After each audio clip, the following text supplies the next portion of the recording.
Good morning, everybody. Welcome. We here. Happy Monday to everybody. We made it another week, and we are here. I saw a lot of y'all in here before I even went live. Shout out to y'all. Shout out to y'all. This is your boy Chef Down. Y'all already know how to do. Please make sure you hit that like button as you come on up in the room. Okay. Happy Monday to you all. All right. Again, I hope you guys are doing well. Hold on one second, y'all. I hear an echo, and I think I know why. Okay, just fix it. All right. Well, again, good morning. Good morning. Happy Monday. Happy Monday. Happy Monday. Listen, this is the day that the Lord has made, and we shall rejoice and be glad in it. That's it, ain't it? That's it, ain't it? But yes, indeed. Hello to everyone. If you are not subscribed, go ahead, get subscribed. Bang that notification bell so you don't miss any time that I go live. And make sure you hit that like button as you come on up in the room. Okay. Okay. Let me hold on one second, y'all. Should have had it ready. But child, I feel like I just had a old hot flash out of nowhere. My good God, I was just cold. And now I'm hot. Okay, hold on and we're gonna get into it, y'all.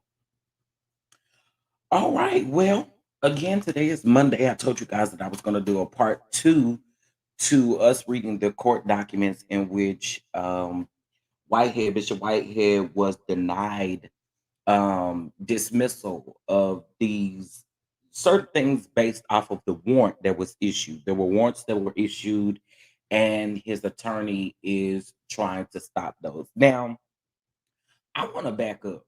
One of the things that I did say in one of my live videos, and whenever I'm wrong, I can always come forward and say that I was wrong. I stated in a live video that I didn't think that he would actually, sue Tasha K. But child, I was so wrong. I was so wrong. I was so wrong. We're gonna go over that briefly a little bit as well. I do have the actual lawsuit pulled up. And so we are gonna take a look at that as well. And I'm just here to tell y'all it's a lot. It's a lot going on. Okay, so let me speak to everybody because you guys know I do have manners. Okay, I do have manners. I do. Hey, Kim and Nicole. She said everybody hit that like button, period. Simply Elegant One, thank you so much for being here and thank you for your message. Good morning. Good morning. Good morning, Cynthia. Good morning, LMV. Good morning, Chef Don Don. How are you, Chef Don Don? Good morning, Lady Prophetess Deborah Jones. Honey, I love your name. Oh, Lady Prophetess. Yes.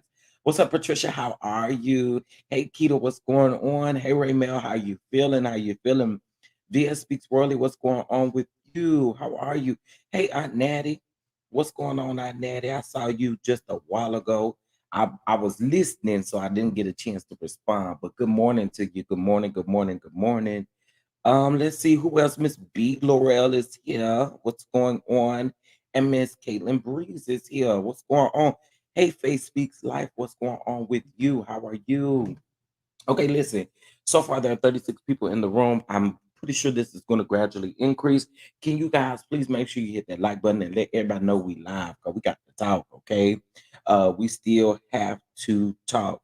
Still in a lot of pain, but God is good. Listen, I'm praying for you. I know what that means because I'm having one of those days too. So I definitely know what that means, and we are still keeping you lifted in prayer and hopefully that pain will subside and you will be good. Okay. We're gonna be praying for you. We're gonna be praying for you. What's going on, Miss Thompson? How are you this morning? How are you? How are you? How are you? Okay. So I want to get into where we left off Saturday. Um, I believe we left off on like page 18. Hold on. I have it written down. Yeah, because we read the warrants related to victim one. And just as we go through this, I'll kind of keep reminding you who's victim one, who's victim two, as we go through this so that you guys will know. Now, if there's any point in time where you like, shit, you really bringing us this, and you would like to bless the channel, you're more than welcome to do so. It will be dropped periodically in the chat, ways that you can support. I appreciate you all, and I'm getting ready to share my screen, and let's get into it, child. All right, so we're going to pick up on page 18. Remember, this was a 25-page document, and we started reading. We read to page 18 on Saturday. So we're going to finish up the rest of it, and then we'll get into the Tasha K of it all. Okay. Um.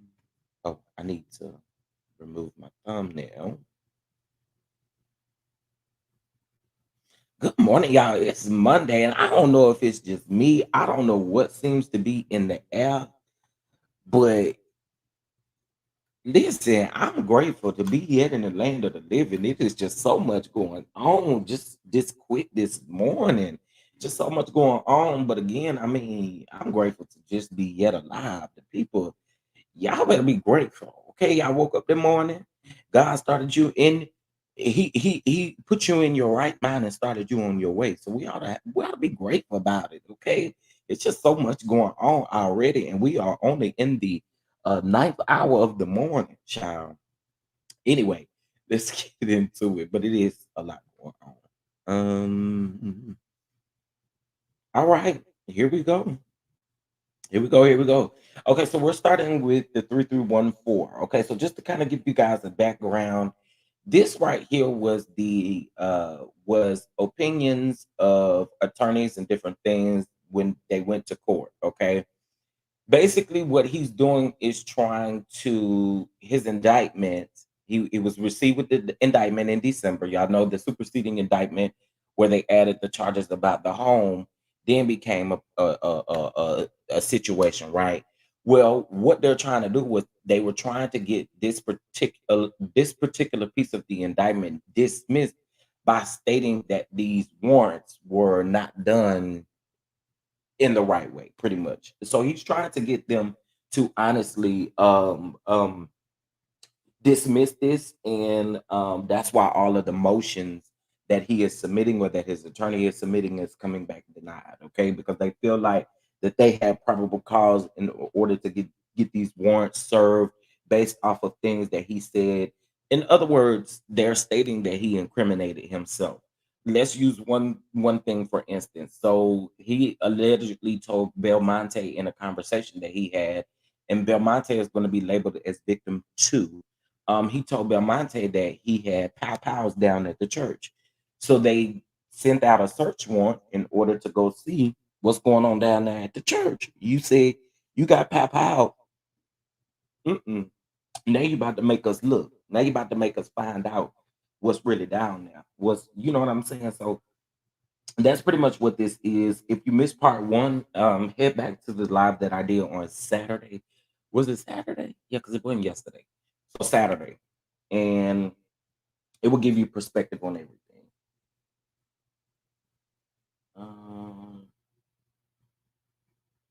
okay, so let's get into it. Now, the 3314 location warrant. Now, on November the 23rd of 2022, a warrant was issued authorizing the release of historical information and toll records for the 3314 phone and a phone believed to be used by victim one's son. Now, remember, victim one is Miss Pauline Anderson.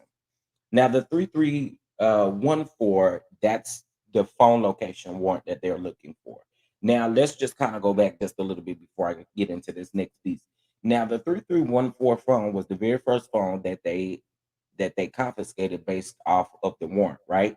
They asked him when they did the warrant, they asked him if he had any other phones. He stated that he did not.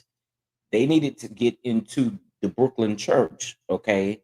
He's not an owner of the Brooklyn church. So they had to at some point get in contact with the actual landlord of the property. Now we've heard about that landlord and how that operates. So she rents that building out.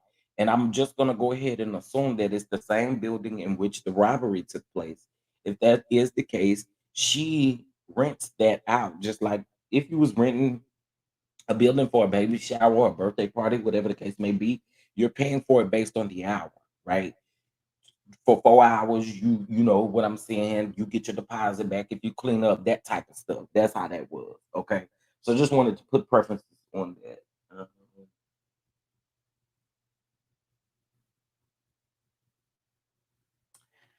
Uh, I have not, um, Miss Jones, Prophetess Jones. I have not heard that. Um, I have not heard that, but my question would be why and how? Only because she didn't defame him or anything like that, nor did she slander. She did exactly what I'm doing right now, where we're just reading these court documents. So if he is going to do it, I mean, I haven't heard it. And there are a couple of other people. I have another attorney friend who has been covering this as well on these YouTube streams, of course. And he's been covering this as well. And yeah, I haven't really heard that. I haven't really heard that, but I'm quite sure that based on what you're asking, it's probably coming from that live that he did. He didn't specify that he was actually going to do that, but he did say that there were other people in line. So I don't know. I don't know. She just spoke on this same thing on Friday, I believe. It's either Friday or Saturday. She spoke on the same thing. So I'm not sure. I'm not sure. I haven't heard that. Okay, so I want to get back into this. Now, the government sought historical location information from May the 1st of 2020 through June the 15th of 2021. The affidavit supported the 3314 phone location warrant establishes probable cause that this information will reveal evidence of wire fraud, conspiracy, and money laundering, as the affidavit recounts the alleged series of events that led victim one to file her civil suit against defendant based on interviews with victim one and her son, as well as text messages among the three of them involved uh, with both targeted phones. Okay. Now the warrant, the specifics of the warrant we'll get into. Number one, it identifies the specific offenses for which probable cause is established as listed above. Number two describes the property to be searched as the 3314 phone and the phone believed to be used by victim one's son. And three, specifies the types of evidence targeted by the warrant, the historical location information and toll records, and then it tells us to see such. The warrant is not overboard as it authorizes this information from the time period when victim one conducted her housing search. Okay, so it's basically saying again, you cannot dismiss this warrant. This warrant was very much so, like it provided probable cause, and there's no need for you to be saying that. That's basically what that is.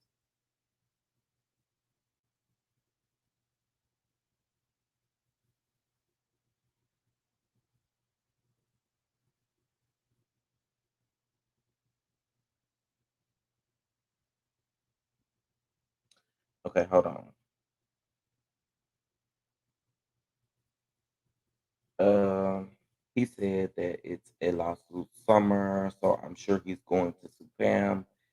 But for what everything she covers is truth and it's coming from the court. I believe he might have did because she spoke, but anyway, I don't know.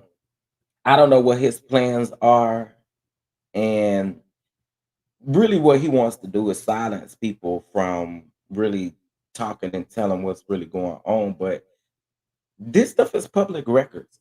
People can pull this stuff up.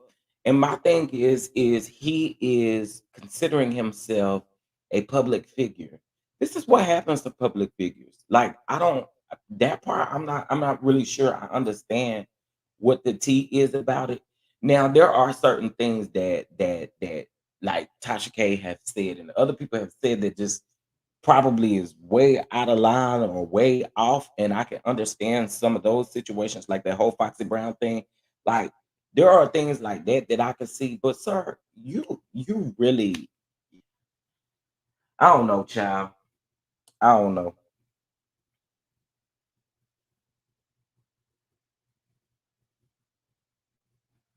Yeah, I agree. Yeah, I agree. I totally agree. There are none. And I mean, I guess we see what's gonna happen. I mean, I don't know. I don't know. He's delusional. Okay, on October the 6th of 2022, a warrant was issued authorizing the review of ESI contained on the 9839 and 3314 phones for evidence, fruits, and instrumentalities a violation of attempts to commit theft or theft of federal funds, wire fraud, and conspiracy to commit the same. The October 9839 and 3314 phone contents warrant, as described in five categories, focused on Whitehead's 2021 candidacy of Brooklyn Borough President. The warrant affidavit establishes probable cause that this information would reveal evidence of the alleged crimes, as it notes one, the same verified complaint discussed above alleged that the defendant had defrauded victims one and two, Whitehead's prior criminal conduct three, and an interview with victim one's son that recounts Whitehead's alleged attempt to fraudulently obtain matching funds from the New York City Campaign Finance Board by filing false campaign contribution cards and for images of contents of victim one's phone to show related communications with Whitehead. Also, I want to be clear about something too.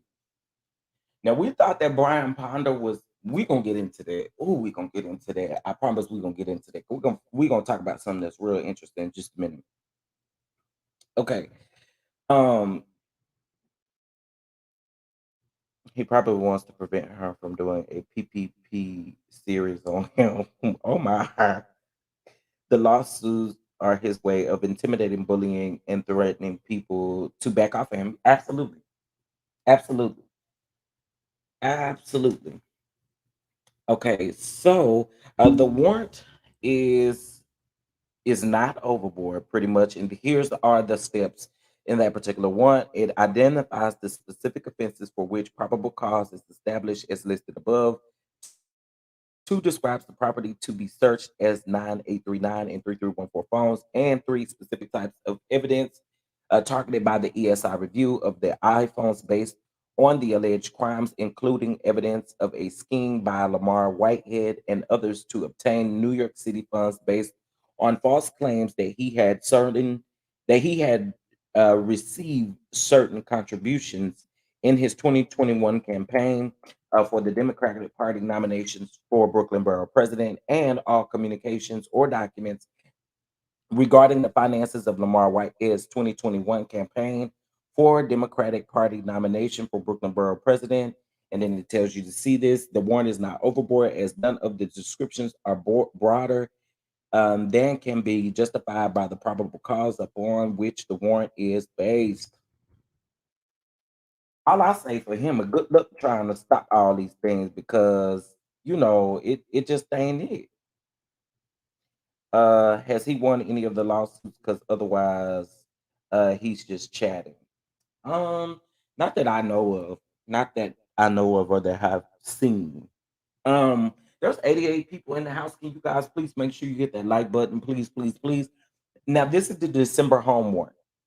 Now, on December the 16th of 2022, a warrant was issued authorizing another search of defendant's residence. And so again, they specify this as the December home warrant.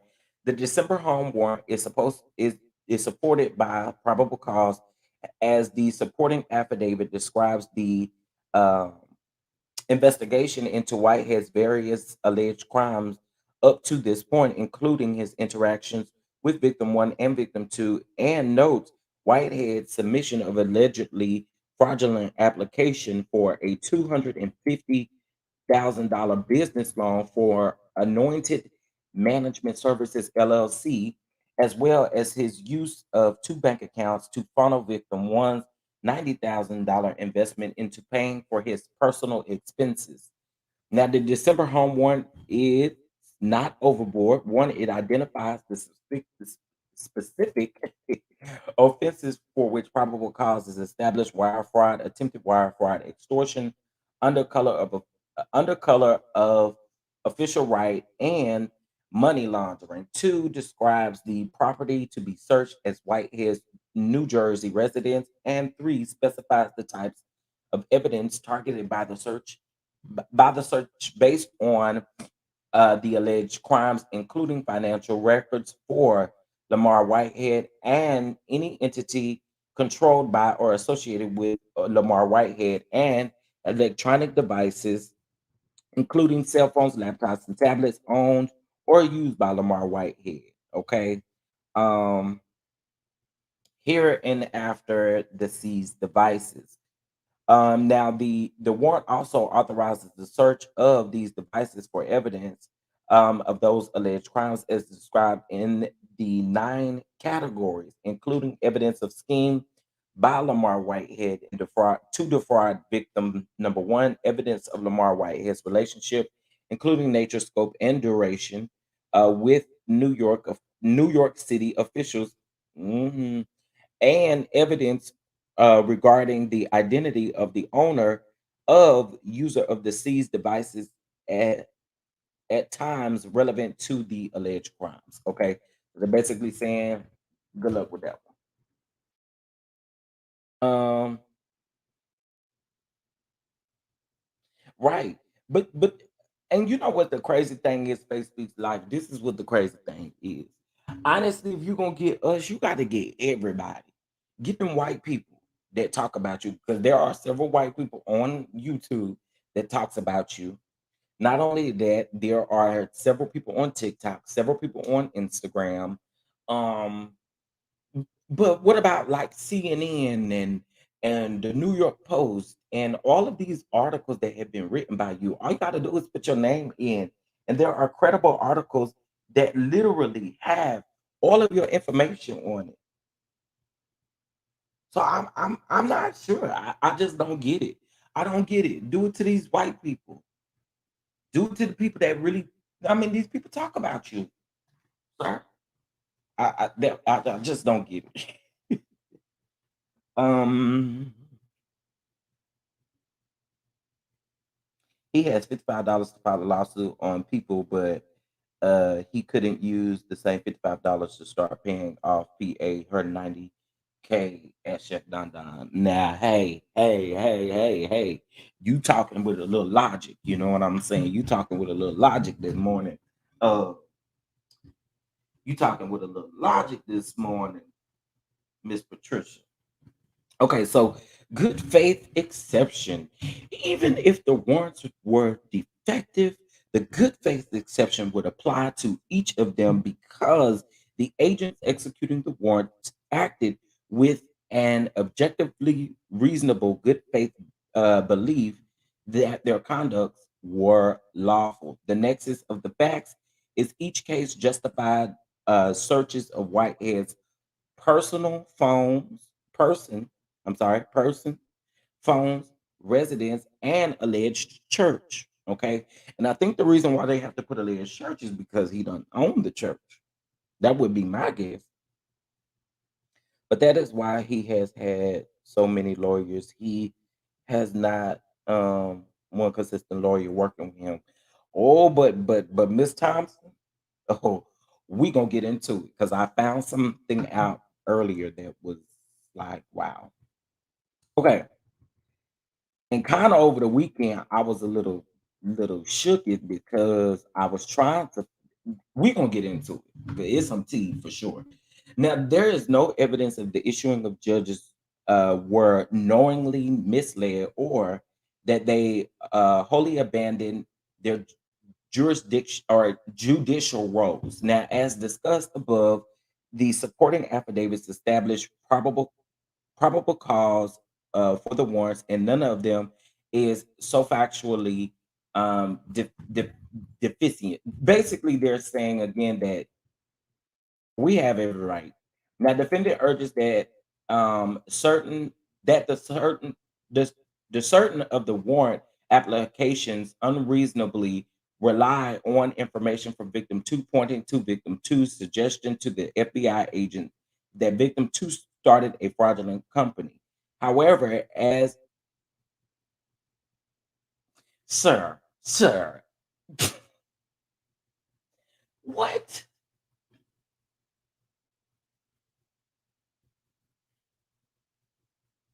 Basically, they telling you basically, they are telling you, "We don't even need what victim 2 said. We don't need it. We don't even need what victim 2 said because you then incriminated yourself." Anyway, pointed to suggestions to an FBI agent and that victim 2 started a fraudulent company. However, it is evident from the FBI from 302 that reports his suggestion. Victim 2 made the proposal as a way to maintain defendant's interest in doing business with him.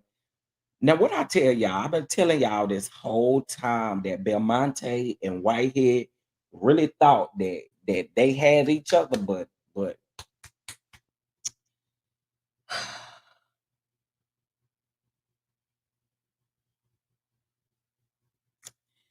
anyway, interest in doing business with him as a cooperating witness and not from any desire or engage in any illegal conduct, thus no good faith exception applies. Now, defendant also challenges an agent's initial review of Whitehead's two iPhones for evidence and an alleged scheme to defraud victim one of $90,000 based on personal warrant and June home warrant before the issuance of the September 9839 and 3314 phone contents warrant.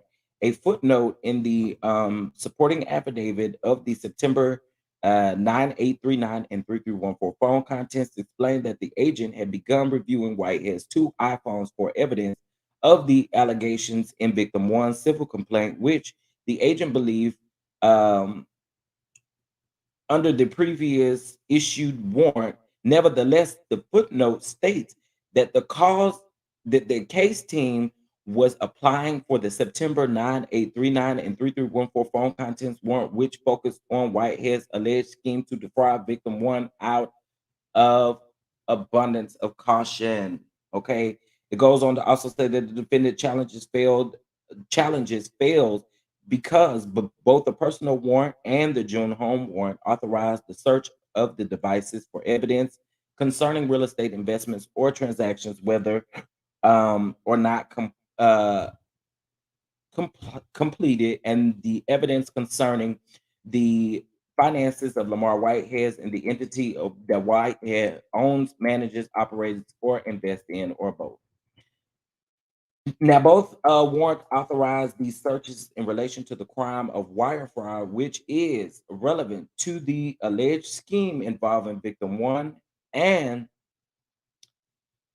whew, the charge the government ultimately brought against Whitehead for this scheme. Okay. Now, this is going to go into some other stuff here. Let's see.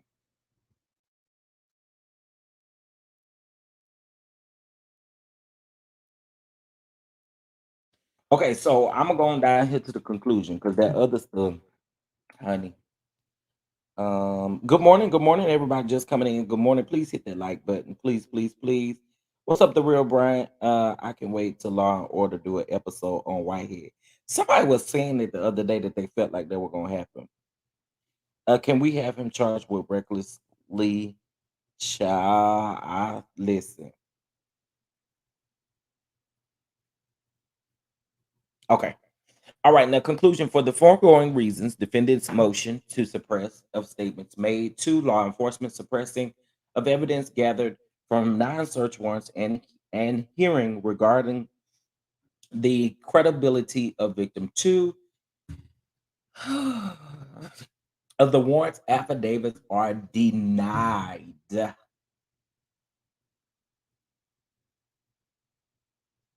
They are denied with a hard D at the end. Denied. Okay. Denied. The defendant's request for oral argument is denied. And SMOD and the government's request to file a SIR reply already submitted. And so they're just basically saying that this is denied and it is the end of that particular document. So basically, this outlined the warrants. They filed a motion to have these warrants dismissed. I mean, to have these, the warrant information or what they got from the warrant dismissed, and it just didn't happen. So this was an opinion and an order that was specifically denied. Okay, denied, denied, denied. Okay. All right. So let me remove this from the screen because the information I'm about to give y'all. Remember that all of this is alleged. We're just reading documents.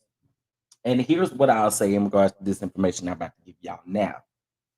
Now, y'all remember not too long ago, we talked about, I probably should email this to myself really quick while I'm running my mouth. Hold on. Hold on. Wait a minute. Y'all get them likes up, please. Get them likes up, please. Get them likes up, please. Get them likes up. Get them likes up. Get them likes up. Okay, hold on one second. I am getting ready to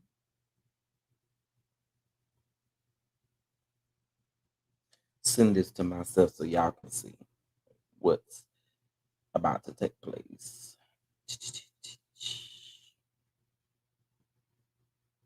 All right. Ooh.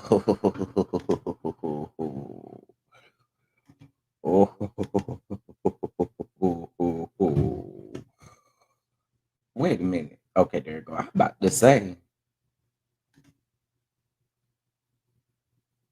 All right, hold on. I'm getting ready to share my screen and give you guys this information.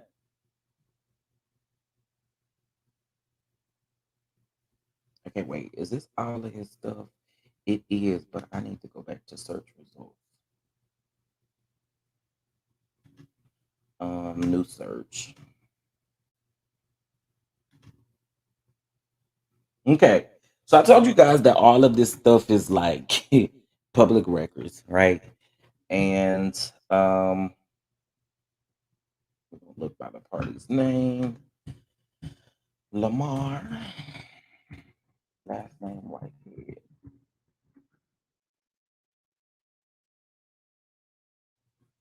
All right. So I want you guys to take a look at something here.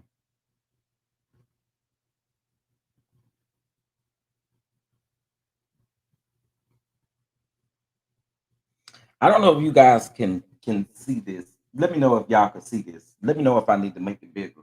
'Cause on my end, it don't never look like it do on y'all end. So let me know if I need to make it bigger. Please, please, please.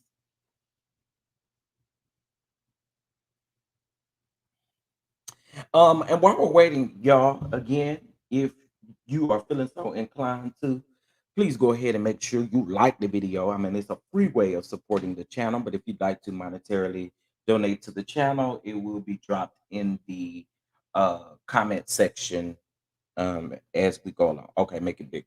Okay, hold on. I can also remove myself or put myself at the bottom. And then let me make it bigger.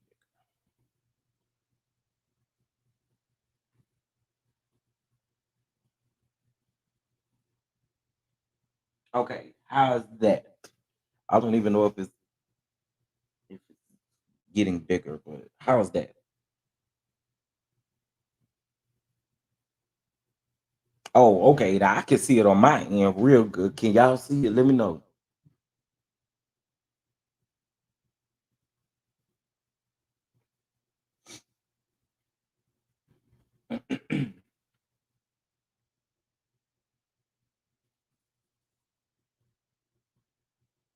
Okay, perfect. Thank you, Caitlin. Thank you, thank you, thank you, thank you, thank you.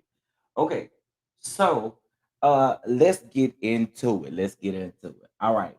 So you guys see this is a pretty much a spreadsheet of his current lawsuits or suits that he have going on right now. All right. So now, see, I know somebody wanted to make it seem like that I lied about this situation right here, but I most definitely didn't lie about that BMW Financial Services. But anyway, it is active. Just saying. So interestingly enough, here is and we already went over this once. But here is the lawsuit concerning Brandon Belmonte. All right. I figured that was gonna open up a new page. So basically, this is what we went over the first time.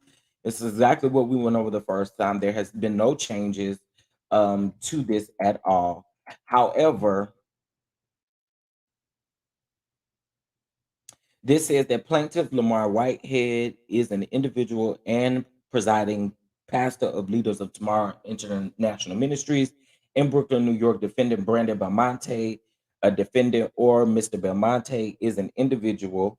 And then on January 2023, or within 1 year of filing this verified complaint, Mr. Belmonte made orally in or written the following statements in the New Yorker, okay, to Eric Latch in the New Yorker.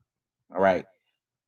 Um, and we've already went over that, but I wanted to show you guys that piece, right? Let's get back to it. Oh, oh well. All right, so let's get into the one. There's the one for Miss Tasha Jones, who's the radio personnel that he's suing. But then also here we have Latasha Transina Kiwi, better known as Tasha K. Um, I want to see. I think that was a bankruptcy that somebody was saying was public records, but I just want to make sure this don't have any of her information on it, like deep information. I'm not that type of person.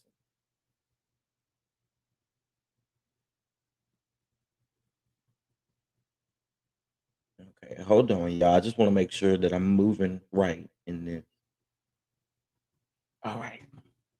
Okay, so I don't see her personal information on here. Just see her name, and that's it. Um, okay, here we go. Let me share this screen instead.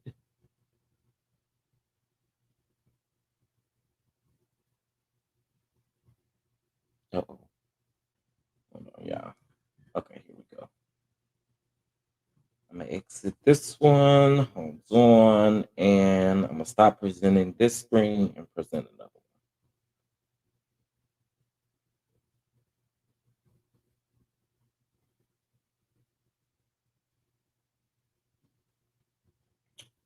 Well, all right.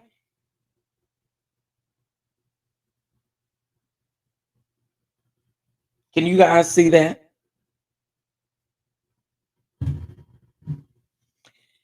Can you guys see that? So this took place on the 7th. I believe the 7th was Wednesday, if I'm not mistaken. It was either Wednesday or Thursday. No, Thursday was the 8th. So yeah, Wednesday was the 7th. Well, here we had it. Um, of course, we see that she has 20 days to respond. According to this, thus far, she has not responded just yet. But do you, interestingly enough, see the name that is listed here on the bottom?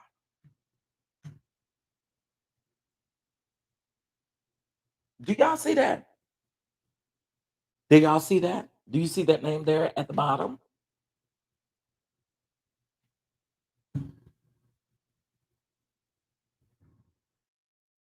I'm just wondering. Until I see somebody say, "Yeah, I see it," then I'll move on.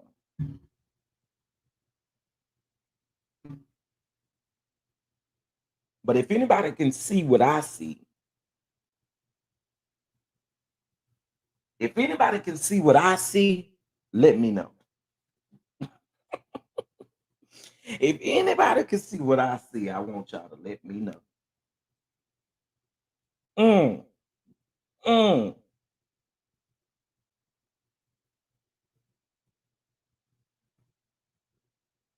Y'all can say his name. I would love for y'all to say his name. Because now, not too long ago, Brian Ponder was allegedly no longer representing Whitehead because he wasn't getting paid. And that came based off of court documents. That was court documents. It wasn't something that somebody just made up.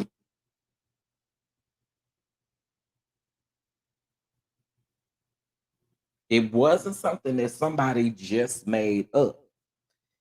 We actually saw on a court document that this man asked to recuse himself because he wasn't getting paid. So when I saw that, it shook me a little bit the morning because I said, but I'm gonna tell y'all something. It had bothered me all weekend because I was talking to somebody and I said, well, wait a minute. Respectfully submitted Brian L. Ponder. What? But I just told y'all the other day when he went live. I don't know, I can't remember what live it was, but he don't leave his lives up. But in one of those lives, he actually specified that Brandon Ponder was still a part of his legal team. He did say it. He did indeed say it. And I think people were definitely in the comments asking him how. How is Brian Ponder still your attorney? And it was being alleged that you weren't paying him. Mm. Good morning, Jamie. Good morning, Miss Lewis. Hold up. I thought Ponder dropped that clown. Mm. But I already told you guys, and I'll show this to you briefly as well. Um, Brian Ponder's name is listed on too much. Me, honestly, I ain't no attorney. I ain't giving no legal advice. I ain't doing none of that stuff, right? But is it because all of your name is on all of these things? Like, is that why? What is it? What is it? What could it be? I knew it. It looks like they are creating lawsuits to stall on the federal.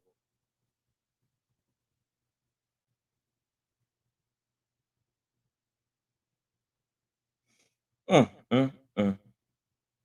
Good morning, Mimi. Good morning. Good morning. Good morning. Mm, mm, mm, mm.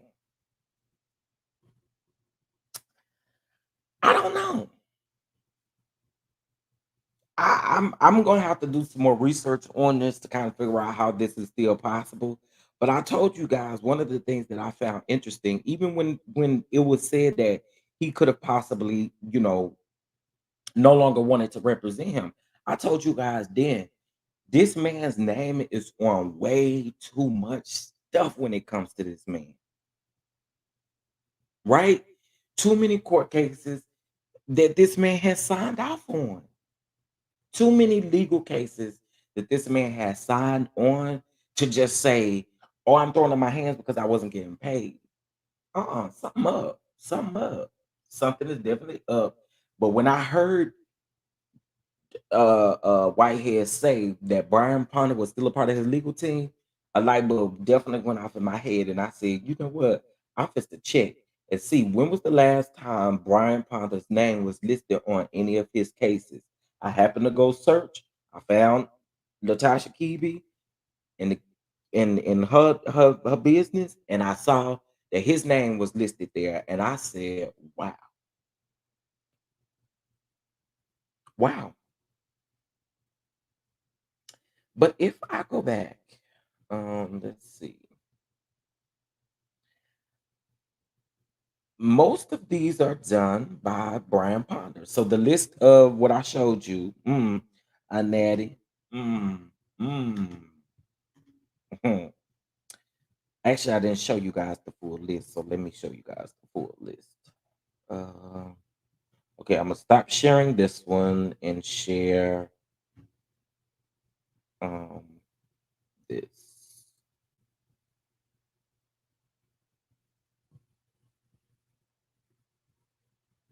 Now, here are.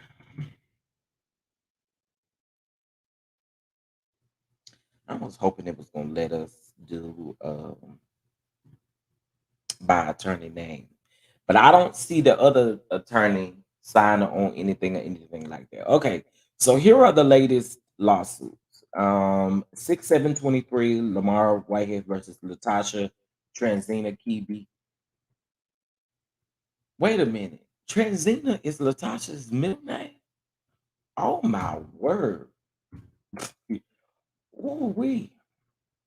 Okay. Mr. Michael Moses versus Leaders of Tomorrow International Ministries, but because Lamar Whitehead's name was listed on their deed, that's why it's here. That was filed on I'm sorry, on April the 28th of 2023. Okay. Leaders of Tomorrow International Ministries. I'm assuming that's like the same thing in there twice. Then you have Glory of God Global Ministries Inc. versus Lamar Whitehead. That was submitted on 420 because I think we talked about that around 424, a couple of days after that. We talked about it.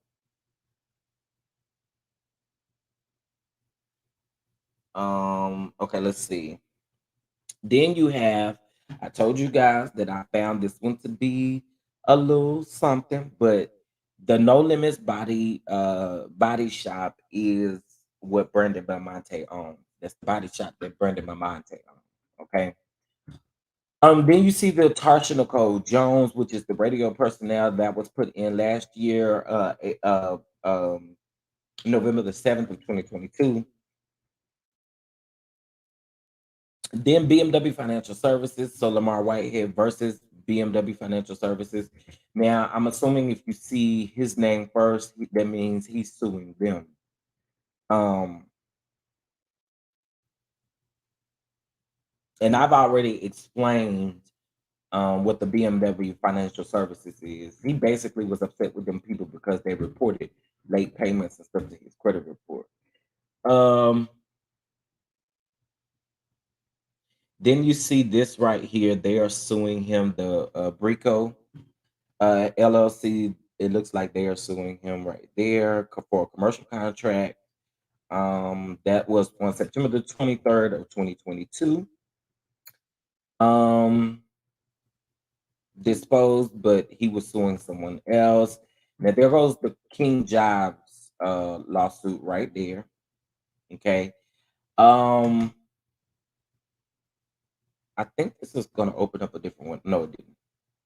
It didn't. Brian L. Ponder's name is on that as well, but I don't think that that has gone anywhere. For some reason, I don't think it's going anywhere. According to Jobs, I don't think it's going anywhere. Okay. Then of course you see the one with Larry Reed. I want to be specific on this one. Larry Reed, the main plan. Okay, I'm just saying. So for him to say that Larry Reed, if he would be saying that Larry Reed is not responding, okay. Because y'all see all that right here. He definitely responding. He's definitely responding and definitely laying it all out. Okay, I want to be very clear about that. He's definitely laying it all out. Good morning, Demi Bell. Good morning. Good morning. Oftentimes, judges will not allow an attorney to be dismissed from a case, even if they are not being paid and the client is not cooperating. That makes sense. That makes sense. It does make sense. Um, it does make sense. Let's see here. Good morning, Demi Bell again. Good morning, Shalika. Good morning.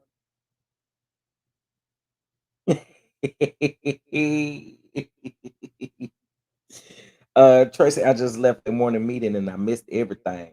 Now, you didn't really miss everything. We were actually just we kind of just got on this particular situation.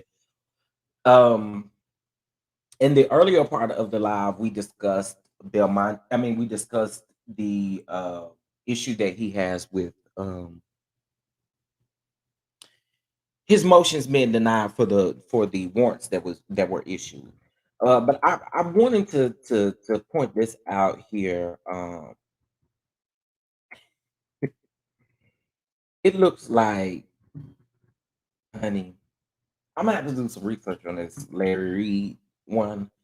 Um, but yeah, and then of course you have Miss Pauline Anderson. This has been going on since 2021. Okay, since 2021. And if I'm not mistaken, Miss Pauline's thing has like 2 pages. Mm, and I also gave you guys an update on the latest when it came to Miss Pauline. There was a motion where he wanted to dismiss something, and because he didn't show up in court, the judge denied the order. Okay, so defendant Lamar Whitehead motion to dismiss. Motion is denied on default due to defendant failure to appear in court. Okay, so that's what that was going on when it came to Miss Pauline Anderson. Okay, that's the latest, right? I think it happened back on the 19th or 17th or something of that sort, but they didn't get a chance to put it in until around the 30th. But I wanted y'all to see that. I wanted you guys to see that because one of the things, child, from what I read, he more so was upset with them people because they reported certain things to like his credit report and stuff like that.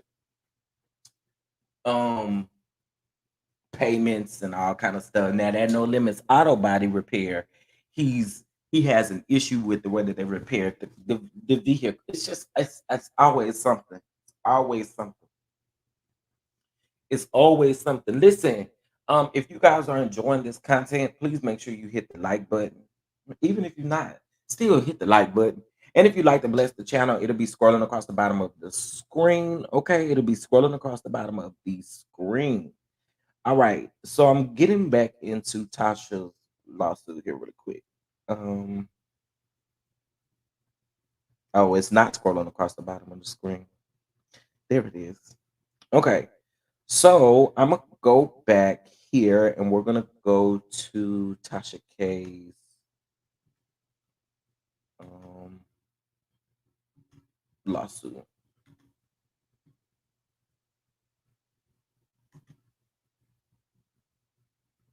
You know what? Hmm. Okay. I'm sharing. Am I sharing the wrong screen? Yes, I am. Hold on, y'all.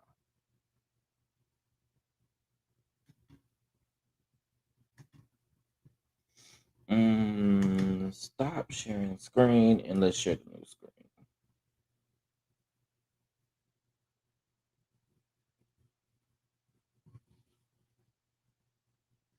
Okay, y'all give me a thumbs up in the chat if y'all can see that. Let me know if y'all can see that.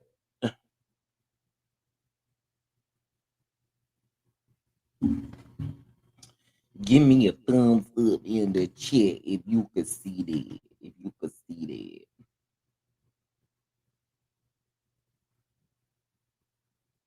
Okay, Shalika.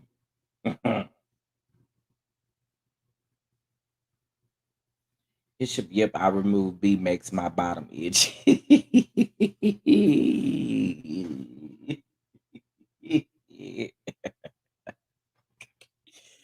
let me know if y'all can see this. I can see it on my end, but I just want to make sure. Um, Latasha Transina, Latasha Transina Kibi. That name has just took me out of here. Latasha Transina Kibi, aka Latasha Transina Howard, DBA, Tasha K Live, and Yelene Entertainment LLC. I'm assuming that may be who she got her, what's her name, through, who her app is through or something. I don't. All right, this case is concerning defamation in violation of New York of New Yorkers' right of privacy statute. Okay, so it goes in to say plaintiff Lamar Whitehead is an individual. Plaintiff is a pastor and founder of Leaders of Tomorrow International Ministries. Leaders of Tomorrow International Ministries is headquartered at its main campus located in Brooklyn, New York.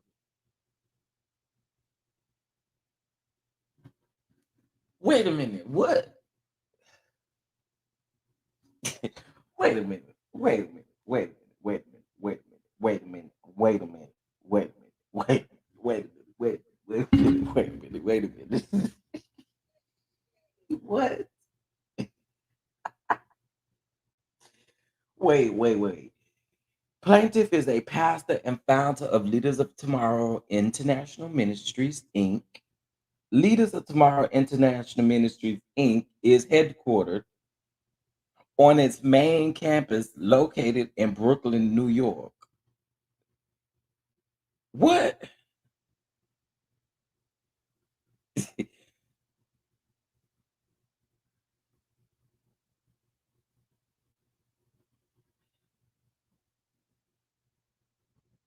Transina, whatever it is, it just it still took me down. That name still takes me down. However you pronounce it, however the way it's spelled, it looks weird. But can we go back? Can we go back? Uh, hold on.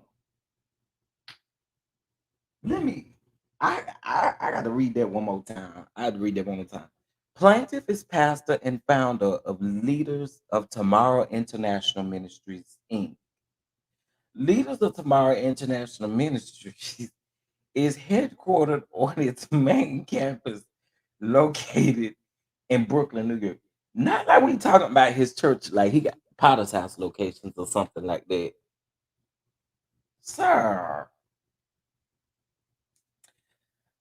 Okay, well. Mm. Bishop Whitehead is a dynamic preacher, prophet, and teacher, community leader, and entrepreneur. Bishop Whitehead's entrepreneurship includes real estate investing and commercial real estate. Bishop Whitehead is a visionary whose influence has made its impression both in the church and in the world. Bishop Whitehead has a genuine love for God's people, especially the millennial and younger generation. Bishop Whitehead's ministry at Leaders of Tomorrow International Ministries empowers its people through the Word of God. Bishop Whitehead's ministry focuses on spiritual liberty, educational development, cultural exposure, um, political activation, and economic awareness. Now, Bishop Whitehead is firm in his belief in the Word of God and the power of transformation through God's love and grace. Bishop Whitehead's life has been a witness to purpose in, or wait. Bishop Whitehead's life has been a witness that purpose is found in pain and that God can turn a life of trials into a life of testimony and great joy. Um,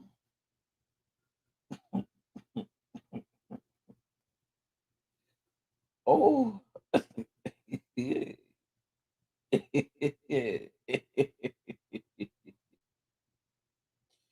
well, Bishop, you better go off. You better go off. You better go off. Go off. Mm.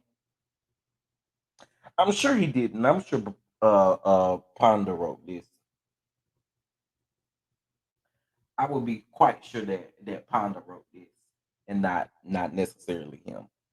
The Bishop Whitehead's okay, I read that. The Bishop Whitehead in his endeavor is to now share his wealth of knowledge through the gift God has given him to empower, inspire, and assist God's people in finding their purpose through understanding their process, which will lead to them ultimately to obtaining the promise. What exactly are we talking about here? Because anyway, Bishop Whitehead has a loving family with his lovely wife, Asia Whitehead, and four beautiful children. And I'm not going to mention those children's names. I don't do the kids. I know I cannot like you.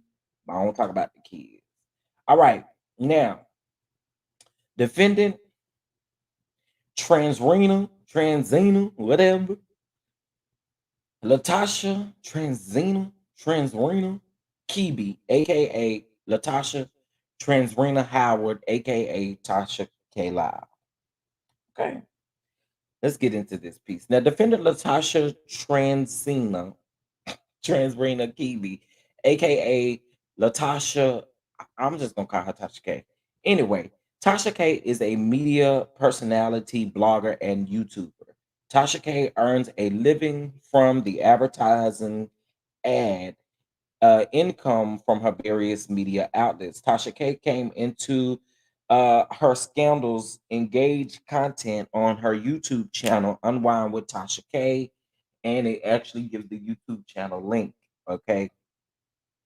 Tasha K YouTube channel has over 1.9 million subscribers, and website Tasha K's YouTube page description reads over 1 million plus winos strong worldwide, entertaining blogger and queen of exclusive celebrity news.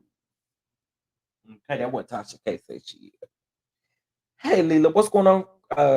Carissa, I feel like I haven't seen you in a while. Not a runaway wife. I need the conversation with Bishop God. I need a conversation with Bishop God. Child. Okay, let's keep going. Now, as of June the 6th, 2023, Tasha K's YouTube page has had at least 228 mil plus. Okay. Tasha K also posted her content on her website show Tasha K Live, www.tashaklive.com. Tasha K is also on various social media platforms and applications. Tasha K on Instagram, and then it gives her Instagram and states that she has 445,000 followers on Instagram. And they also give her what her Instagram states. Okay. Um, Tasha K's Twitter page has 35.9K followers and over um 35,000 followers. Wait, what?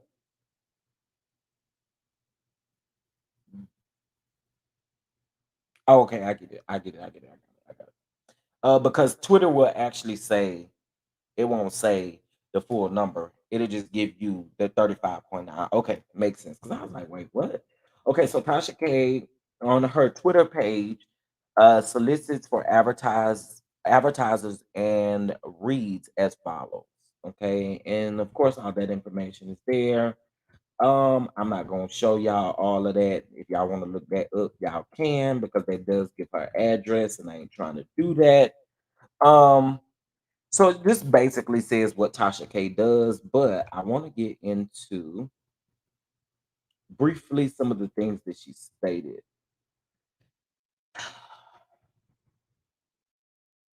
Okay, now we'll go with 54.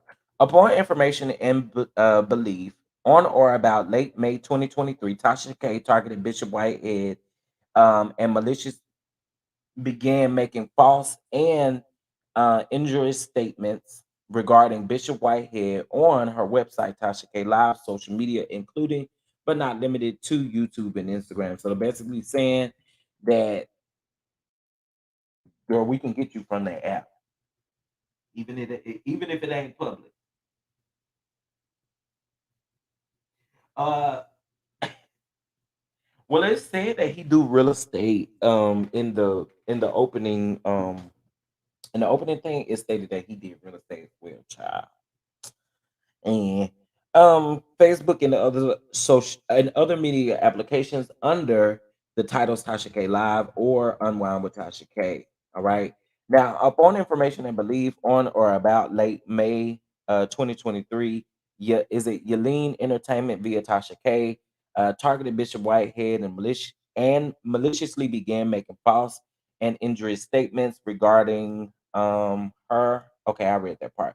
On or about May 2023, Tasha K and Tasha K said, and Tasha K and Yulene Entertainment published online video content specifically concerning Bishop Whitehead by referencing that the U.S. government found that Bishop Whitehead brought your Bishop Whitehead $2 million mansion and only had $10 in the bank account. Okay, what was the lie at though in there? I don't quite understand where the lie may have been in that because that's what the even the articles were reported. Even other bloggers reported that. I'm a little confused by that one. But anyway, let's keep going. On or about May 2023, Tasha K and I'm just gonna say Tasha K. I cannot read all of that stuff. But anyway, in the video content, specifically speaking about Bishop Whitehead, the MFer tried to use me, plaintiff, to intimidate witness in a criminal case.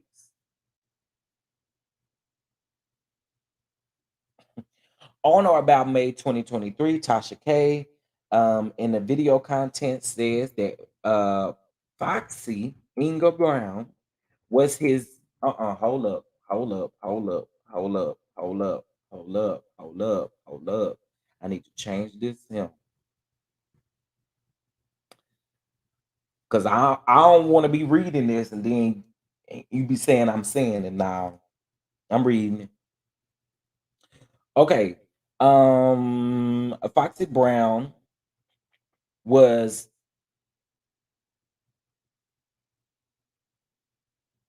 do they really be trying to type out what she be saying live or something? I don't understand. But anyway, Foxy Brown was his Bishop Whitehead's connect and has been helping him, Bishop Whitehead, with his Bishop Whitehead so-called credit card fraud using MFers identity to go get credit cards. She, Inga Foxy Brown, was the one that would tell him Bishop Whitehead it's hot, it's cold, do this, do that. Oh, now, honey, I will say, I came back and told y'all that the stuff that she was saying about Foxy Brown, I was not going to repeat. Okay. Um, and some of the stuff I actually skipped during that live, but oh my. Okay, so Tasha K also said, so apparently, let me tell you what the Bishop Whitehead did. The church that the Bishop Whitehead had wasn't a church that he bought. He, Bishop Whitehead, knew the owner of the church. They needed to refinance their church, but couldn't do that, but didn't have the credit to do it. So, what he, Bishop Whitehead, did was told them to transfer the deed to his Bishop Whitehead's name. They were supposed to go to the church. They were supposed to get the church refinanced, get a lower rate, heal Bishop Whitehead, give the church back to them at that rate. Mm. It was supposed to be an even exchange like that, but I guess they took too long to do the refinancing and it didn't work out. So what the Bishop Whitehead did was evict them out of his property because they signed the deed over to him, Bishop Whitehead. Now he, Bishop Whitehead, evicted them right in the middle of his Bishop Whitehead's federal investigation, which could be considered fraud. I say, what?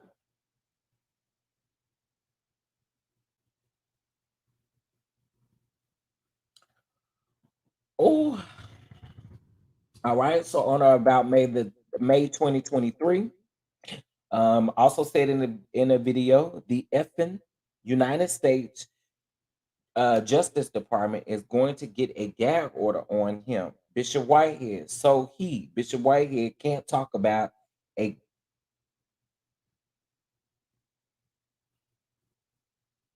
thing online. Okay, y'all see that word right there. Oh, child. Now on or about May 2023, she also said, nigga, your Bishop Whitehead's Uh, oh yeah, that is when she stated that his assets are frozen. Yeah, she did say that. She did say that in that video. I'm curious, is that video still up or did she take it down? Hold on, y'all. I'ma look right quick. I'ma look right quick. Since she know about this, I'm curious to know if she took it down or left it up. I'm pretty sure with that whole Cardi B situation, she gonna leave the video up. But let's see. Tasha K. Yes, I do got the Tasha K app. Okay. Let me go see. Live stream.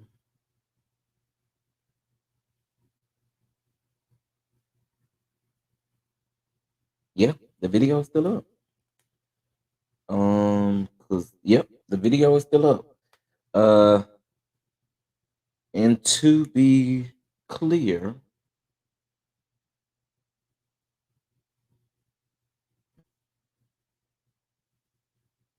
to be clear, this was uploaded 21 days ago. Okay. That video was specifically updated 21 days ago. I had to go see if that video was still up there, but it is still up there. Okay, so she stated that his assets were frozen, etc. All right. Now, on or about May 2023, the foregoing highlighted quoted statements in paragraphs 56, 57, 58, 59, 60, 61 were spoken by Tasha K and spoken and published online on the internet in the form of an audio video content specifically concerning Bishop Whitehead by reference. Okay, basically saying she said his name specifically. Now, the foregoing highlighted quoted statements in paragraph 56, 57, 58, 59, 60, 61 are false. The foregoing highlighted quoted statements in paragraph 56, 57, 58, 59, 60, and 61 were published by Tasha K on or about May 2023 and thereafter without prior privilege or authorization. Okay. The forbidden highlighted, I'm sorry, the foregoing, why did I say forbidden? The foregoing highlighted quoted statements in paragraph 56, 57, 58, 59, 60, and 61 were published by Yileen Entertainment or on or about May 2023, thereafter without prior privilege or authorization. I again think whoever, I'm assuming that the Yileen Entertainment is who she runs and operates her apps based off of. That's what it gives me. Um, okay, let me read some of y'all comments. Yes, welcome, welcome, welcome. I love when new people comes by. Okay, I love it. Bishop, can...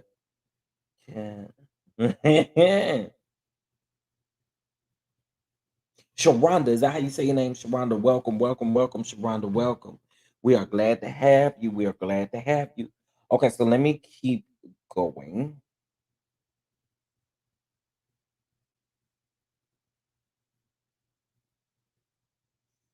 Okay.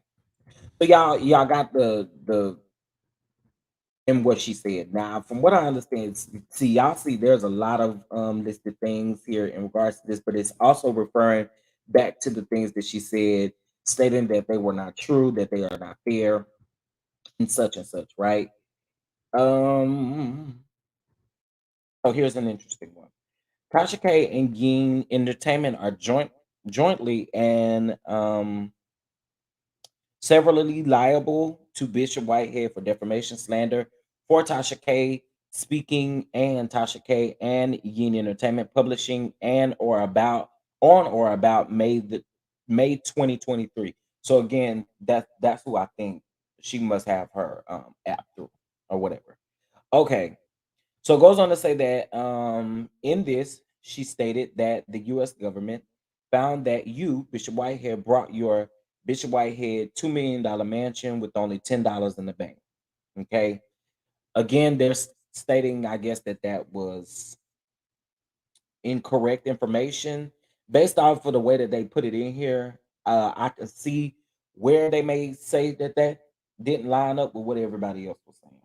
I can see it now. I can see it now. That yeah.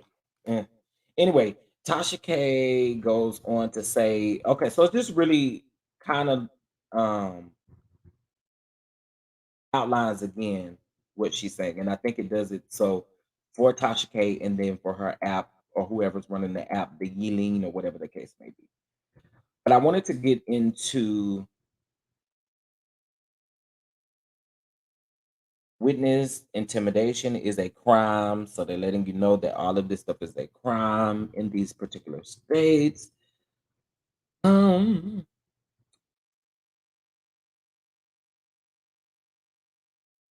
I wanted to get into the amount. Here we go. Let's get into it. Now, jury demand a request of relief. Uh, so it goes in to say, and the actual damage of 20 mil in US or such other, all right, to be proven at trial. Punitive damages for $100 million US or other amount will be proven at trial and such other, okay? Then the second cause of action, 20 mil there, and then another 100 mil. All right. So right now we at 200 and or we're at 240 mil thus far. Okay. And then we get here, we're gonna have to add another milli to that. All right. And then 20 mil there. So 360 mil in all for this particular lawsuit. Y'all, I don't know how this is going to play out. I don't like I told you guys, I am gonna have to do some research on this Brian Ponder situation. But it's gonna be really interesting to see how all of this flows and see how what the responses are gonna be and see how this is gonna go. 360 mil, y'all. I probably didn't read it right. He probably is gonna say that I didn't read it right, and that's okay, sir. I mean, listen, at the end of the day, my thing is this. Sir, you can't get online and talk about any and everybody and then expect for people not to discuss you. You know what I mean? Like, again, I don't, I, sir, I'm just trying to get them hundreds and thousands. That's what I'm trying to do. Okay. That's what I'm trying to do. That's what I'm trying to do. Get them hundreds and thousands. I've heard from a couple of other attorneys, not giving any advice or anything, but they've also stated that the thing with this, um, good luck, sir, with these amounts. He really is telling on himself. Mm. I would like to know what assets are frozen, what real estate investment he has, and where he operates his business. And I mean, that's a good question. I mean that's a very good question. Um, but this was definitely something. This was definitely something, to say the least, because once I saw Brian Ponder name on there and then I saw the amount that he was suing for, I was like, oh my God,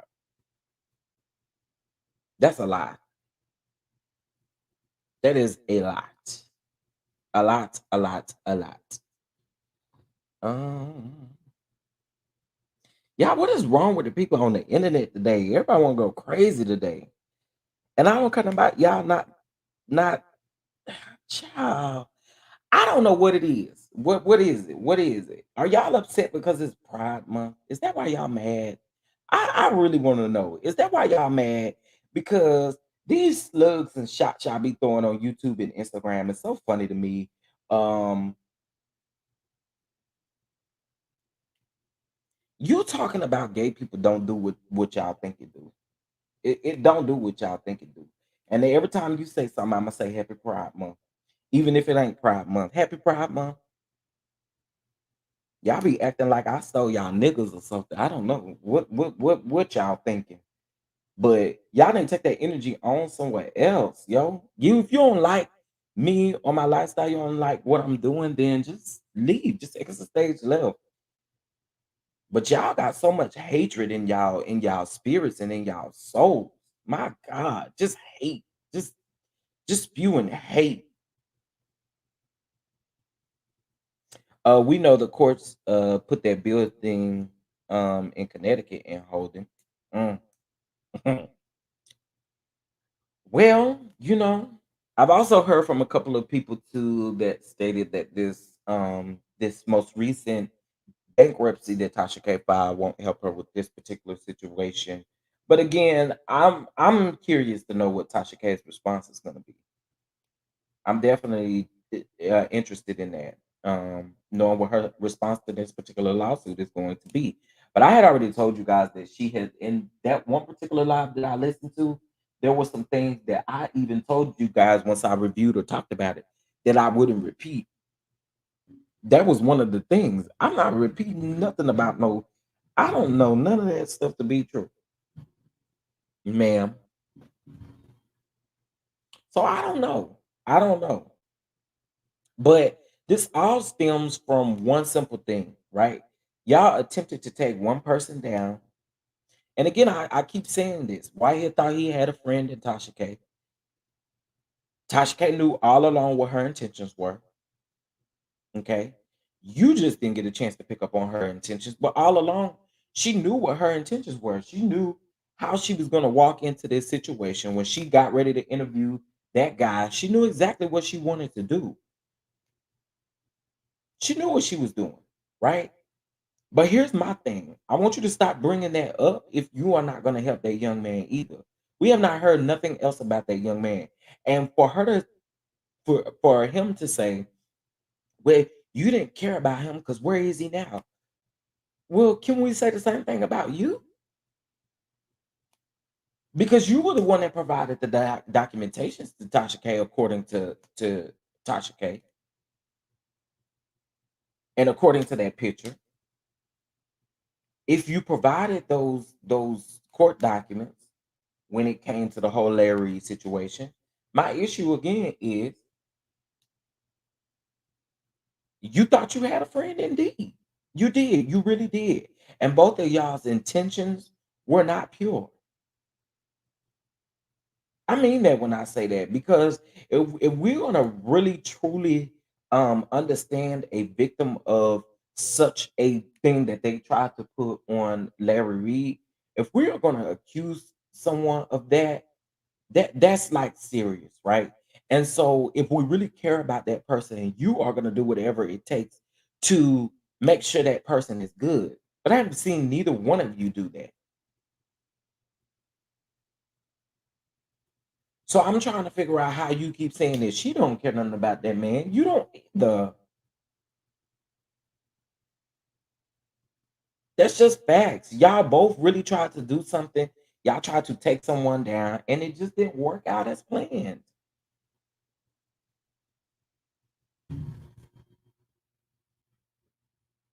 Yeah, I mean, he doesn't. My thing is, again, Miss Thompson, my biggest issue is number one, I'm a victim of SA.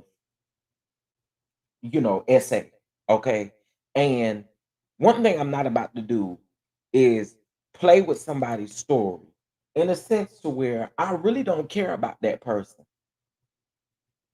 Uh is he Lamar? Lamar?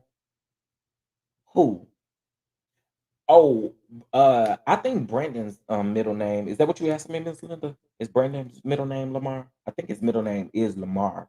And then Whitehead's name is Lamore.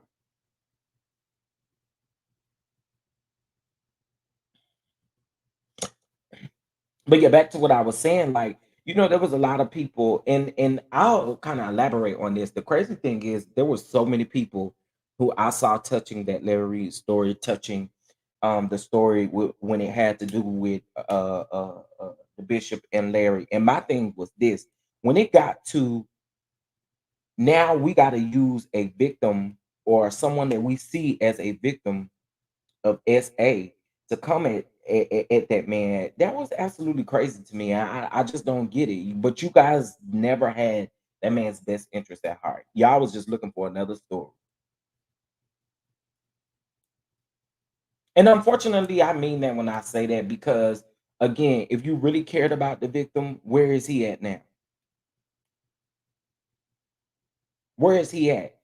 Coming from a pastor, do you not think that you would provide resources for this young man in his life to keep on making it other than contacting him for the mess or contacting him for something like that? Like y'all did not have that young man's best interest at heart. Even if the situation was true, y'all didn't have his best interest at heart. They both very scandalous people. They came after Larry Reed together, but now they beefing with each other. About well, yeah, what both of them clowns was doing. I agree. You clown, you sucker. We know what TK would do to Bishop. His arrogance would not allow him. Hold on, I missed it. Okay, his arrogance would not allow him to see the truth, even though she cut him off right after their. Yeah, I agree. I agree. That should have been enough for him alone right there. You gotta pick up on those types of things because again, she doesn't. Tasha K, she already said it. She has no friends in this game. So if you ever approach Tasha K thinking that Tasha K is your friend, you a fool. She said she ain't got no friends. So that means anything that's done is off limits. Like, I mean, not off limits. Nothing is off limits. She's not your friend. So she has no loyalty to hold to you. Like, it's just certain things that really bother me that I just don't play with. And I feel like that whole thing was just whack. It was so whack because we're literally walking every day. Um, Literally, there are true real victims that are dealing with situations like this, and y'all want to play with this man. But then also too, I'm gonna have to look at him a little sideways too because I'm trying to figure out. You knew going into this that Tasha K nor Whitehead like Larry Reed. You went into that situation knowing that. Can't tell me you did.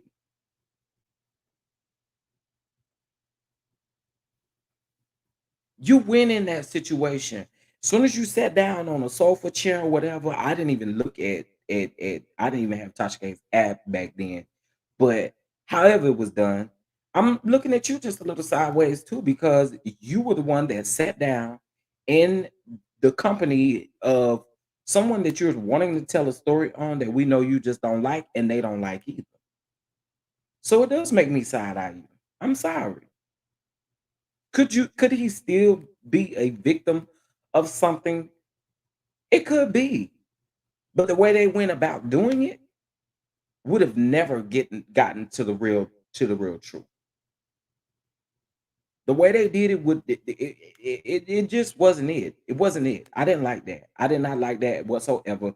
I've also had a conversation with Larry, and I told Larry that I myself was going to stay away from that whole situation just because I knew when it first came out, a lot of that stuff was very surface level as far as what we saw. But I knew it was more to it. Sorry, y'all. If y'all hear me over here popping rubber bands and stuff, I am taking my hair down. Um, so sorry to hear that. Hey, Andre, what's going on? Miss Thompson, it's a victims of those types of things. It's an everyday learning situation. You know what I'm saying? You. It takes a while to heal from it. It takes a long while to heal from it because it affects your relationships when you get older. Relationships, whether it be personal relationships, friendship relationship, boyfriend, girlfriend, husband, wife relationship, those types of things. If you really truly are a victim of SA, it does it it hinders a lot when you get older. And so now I'm just starting to work. on like one of the biggest issues that I'll go ahead and tell y'all, it's 130 people watching me. One of the biggest issues for me was self-esteem after that happened to me because I felt like, yo, ain't nobody gonna want to talk to me, ain't nobody gonna want to touch me. I felt gross. I felt gross. It felt extremely gross. Like I felt icky about myself, and that followed me for years. It followed me for years. I felt gross. And again, it didn't stop up until I was 17 years old. So I think again, that's probably why I have such an issue with that whole situation and that whole story because of the simple reason, like, yo,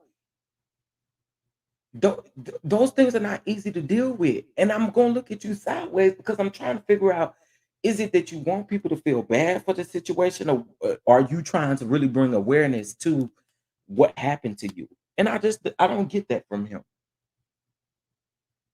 Yes, we are survivors. Yes, thank you for saying that. Yes, we are survivors. I most definitely am a survivor of SA. And again, when you get older, it start affecting a lot of different things, and that's just speaking facts and truth, you know. Um, oh, thank you, Lady John Rose. I hope I read that right. But yeah, that's just I mean, you know, oh, shout out to you, Miss Castle. Shout out to you, definitely keeping you lifted because I know it's a situation that you think about at all times. And like I said, it also affects relationships. And that's one of the reasons why I wasn't gonna play with that story because we're not doing that. We're not doing that. I'm not about to be a part of that. Not about to be a part of that. That's one of the reasons why you guys will see. Um, that's one reason why I try not to talk about the cheering. I try to leave the cheering out of it, right? Because it started when I was a child. To be honest, it ended when I was still I mean, I wasn't no child, like not like no toddler, nothing like that. But I was still a child. And so even now, again, it affects me.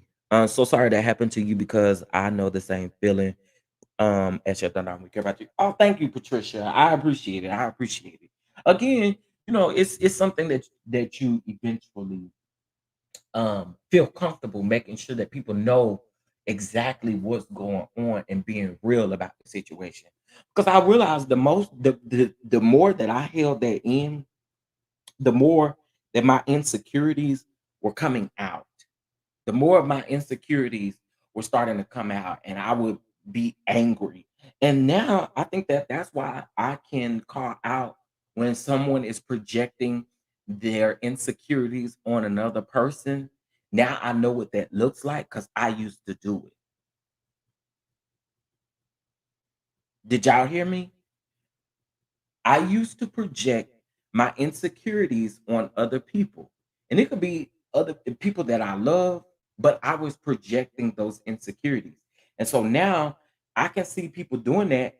And listen, when y'all got to tell somebody that actually lives a gay life that they gay and stuff like that, do you realize that is projecting an insecurity that you have about something? You're projecting. You're projecting. If I don't sleep with you, or sleep with nobody that you know, or whatever the case may be, why does my sexual lifestyle matter to you? Why does it matter to you? If I'm not sleeping with you, if I'm not disrespecting you in any way, why does what I do in my bedroom make a difference to you? It doesn't. It doesn't. Thank you for sharing that. We appreciate transparency. Absolutely, absolutely. I have to be transparent, got to be, got to be. Right, as a survivor, I don't play when it comes to child as a it's trauma that never leaves you. Yeah, it is. And this is one of the reasons why I always where when people are going through certain situations like this, I always say find you a confidant, meaning if you feel like your friend is going to tell your business eventually, then don't talk to your friend. Go sit on somebody's couch, get resources, get the help that you need to heal from this. See, what would have been different from Tasha K and the bishop? What would have been different is Bishop, you talk about you're a businessman, you talk about how much money you got and stuff like that. But what really would have been something was us seeing you take care of his of his counseling and therapy. Am I lying about it? I also would have thought that you would have been more genuine if that would have been the case. Come on now. Let's just call it what it is. Like if you don't give a person the proper resources in order to to fix whatever situation that they're in, then what good are you doing? What good are you doing? So I mean, that's just how I feel about it. I don't feel like it was genuine on either side. I feel like they were literally trying to take someone down, and in the process of them trying to take someone down, y'all are now butting heads. Y'all are now arguing, and now there's lawsuits out and different stuff like that. But again, I saw it coming because it wasn't genuine. It was not genuine. Um. Oh, I thought I was putting the comments on the screen, Lord. Okay, let's see. Let's see. Because it's a lifelong trauma, having a statute of limitations to seek uh get justice for a child, SA needs to be eliminated. I agree. I do agree with that. I do agree with that. Um, and one of the crazy things is, and I tell people this all the time, the man who did this to me, my family will, and this is another reason why I don't really fool with my family. Okay. I don't fool with my family because they like to use what happened to me as they try to use it as a read in our terms. They try to use it as a read, or would it, such and such happened to you. But y'all keep saying that, and this man is still around. Who's to say that he not doing it to none of y'all's kids? You know what I'm saying? Like those are the types of things that I really sit back and think about. And so y'all always trying to uh victim shame in a way. And I don't be here for that. I don't be here for that. You telling the truth, witness. Oh, thank you, thank you, thank you. Listen, that's what it's about. We got to be truthful about it. And I know sometimes it's triggering. Sometimes we can't honestly have those conversations. But I think now I'm in a point in my life to where I want to help other people, and helping other people for me is telling my story and just making sure that it's not happening to anybody else. You know, that's one of the main things. You would hate to see what happened to you happen to uh other little boys in your family, or not little boys but young boys or young girls or whatever the case may be. You don't want to see that to continue to happen. So you know i um I just be feeling away. I don't like seeing that stuff. You're so real, definitely a human being. Thank you, a kind human. I try. They ain't gonna say that people don't push my buttons, and I go a little left, but for the most part, I'm a very nice person, kind person. I really am. But yeah. Oh, I'm sorry. Like in my case, I was a toddler and did not remember until I was 22. So if I wanted to pursue justice, I can't. Yeah, and that is one of the that is horrible. That is so horrible. Um, that is absolutely horrible. That's horrible. I just it's horrible. It's horrible. Lord, I'm late again. Hey, Brittany, what's going on, my love? How are you? How are you? You good though? Right now, we're just having a real conversation. We were talking about the whole Larry Reed and the young man. I can never remember that young man's name, but the young man that Tasha K did the the thing to. When Tasha K sat down and done an interview with that young man, I was just saying that I actually all three of them, mainly Tasha K and the bishop. And my expectations for the bishop would be is higher because you claim to be of the club. So I'm trying to figure out if you are of that, why didn't you go about this a different way? Again, I could see if he paid for his therapy, he paid 6 months on down the road. You ain't got to tell us. Somebody need to tell us though. But I'm just saying, if you'd have done something that would have helped him in the long run, then okay. But you didn't. You did not. So you really can't talk about Tasha K because you're doing the same thing she did. Thanks for sharing. I believe the more child A is discussed, children can be saved. Absolutely. And I'm gonna tell you something. That's one of the reasons, y'all. I'm literally traumatized by being around children. I ain't really told nobody this, and this I'm telling y'all this, and this 130 people in here. But really, y'all, when I say that this has affected me in a way, it really has.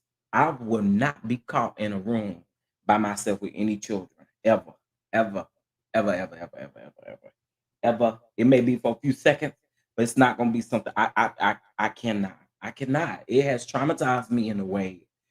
What happened to me has traumatized me in a way that I just and the thing is, I love kids, I love my nieces, love my nephews, but I'm so traumatized by some of the things that have happened that I refuse to be in the same room with kids.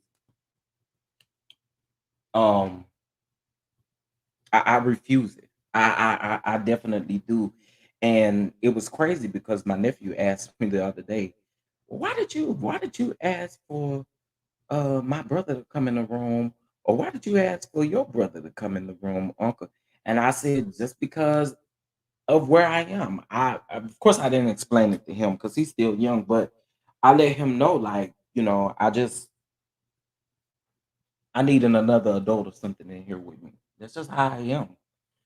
Hey, Too Feisty, what's going on? Tracy. Uh-uh. Just add Shady to the description and you will be spot on. Nice, kind, and shady. Whatever. How y'all forget to tell me we were live talking about the bishop? I was hoping you would have got a notification. I set it up in time enough for the notification to be set out. And when I got in here, it already had like 20 likes on it. Yes, thank you, thank you. I appreciate the kind words as well. You're afraid of being accused of harming a child. Totally understand. That's one thing, and just another thing is I just don't feel comfortable just being in. I just don't. I don't. And one of the things that I said the other day to my sister, because she also asked me, um, I told her that the biggest thing for me, that's one of the things that I don't want to happen, but also too, like kids really do hold a a special place in my heart. So I'll just go ahead and tell y'all. I'll be honest. Okay. In 2000 and I think this was 2016. I worked at a shelter in which where we would get like children who would run away or children who something has happened, like some abuse or something of that sort has happened in the home, like in the middle of the night. We would literally take them into the shelter, they'll process their paperwork, and then basically, whatever the parents have to go through with court and all of that kind of stuff, they just have to go through all of that, and the kids stay at the shelter until that is up, right?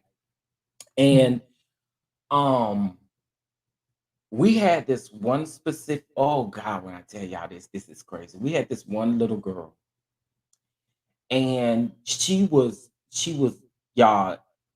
I loved the little girl, most definitely loved her down, but she was one of those children that like she yelled, she cussed a lot, she just did all of that stuff. But I felt like that young girl just needed love. She just needed love, right?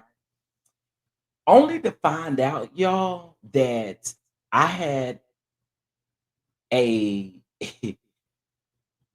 There were cameras in this building, right? And one day she got completely outraged, and I was the only employee at that time. But mind you, we got cameras. I was the only employee at that time, and especially working overnight, they didn't need a whole bunch of people there because the kids is gonna be asleep. You set the alarm, you go on about what you're doing, you clean up, set up their meds, do everything that you're supposed to be doing, right?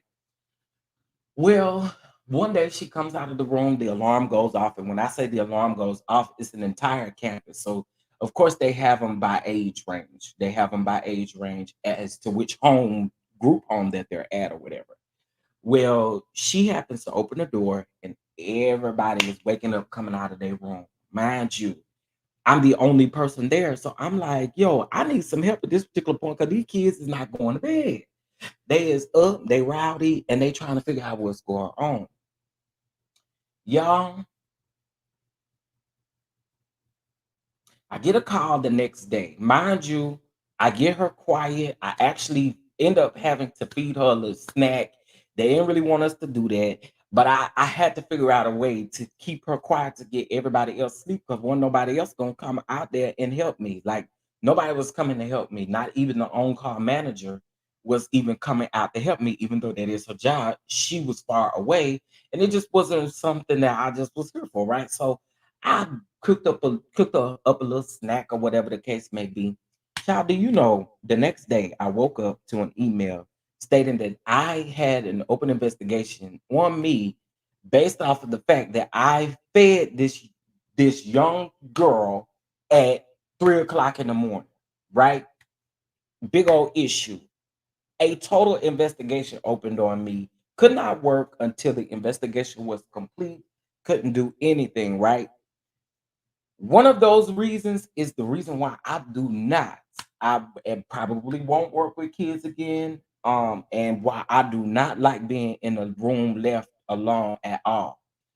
Mind you, when I told them exactly what happened, they were able to pull the surveillance footage. When they pulled the surveillance footage, they noticed that nothing went on. And I'm trying to figure out why we having an open investigation. I have not done anything that no one else would have thought of not doing, right? And I'm like, all I did was literally feed the girl something to eat so she could calm down. Yeah, but that ain't even the kicker part of the story.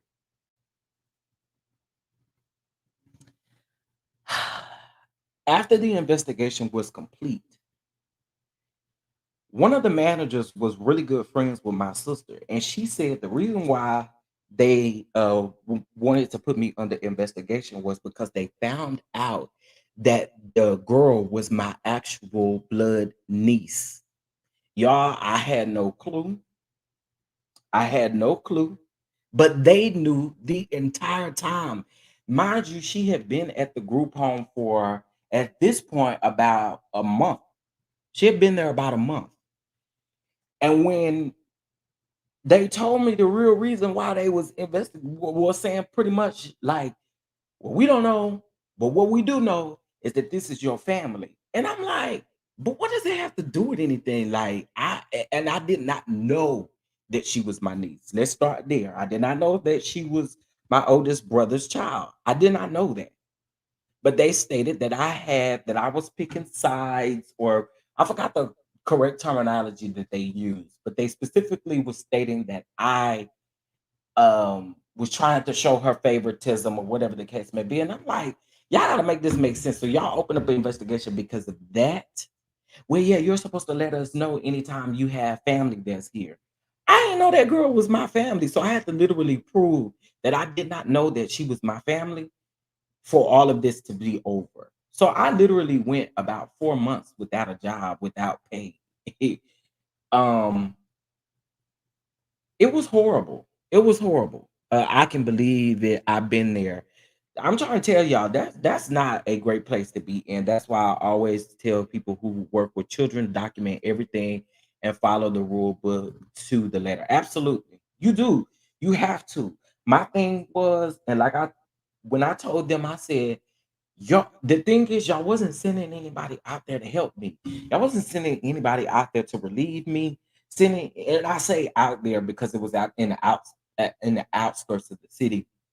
And now I believe that group home, from what I understand, has been shut down. But because of too many investigations like they having right now. But I never want to be in that place again. Um, I never want to be in that place again because that right there was the worst 4 months of my life. I'm just gonna be completely honest, and it kept hindering me from getting other jobs in which I had experience in because they was pulling up the fact that I was under investigation. It ain't easy. And let me tell y'all something. Texas is not a place where you want to be under investigation for something like that. They doing some of everything. They calling some of everybody. It was horrible. It's not something that I will wish on anyone, which is one of the reasons why I have an issue when we playing these games talking about you a victim, but you will be a victim and sit down with with a person who has so much hate and vitriol for the person that you're accusing of saying that they did something to you. You got to make that make sense to me. That don't look good on no part, to be honest. It don't look good on no part. But yeah, you're absolutely right too, Feisty. You have to document everything. And that was one of the things that also saved me too. I was able to document a lot of things that they were doing. Um, and I just didn't like it. I just didn't like it. And also too, you already know we got a target on us for being black, and I'm gonna leave that right there where it says. Um, that's horrendous. So sorry you went through that.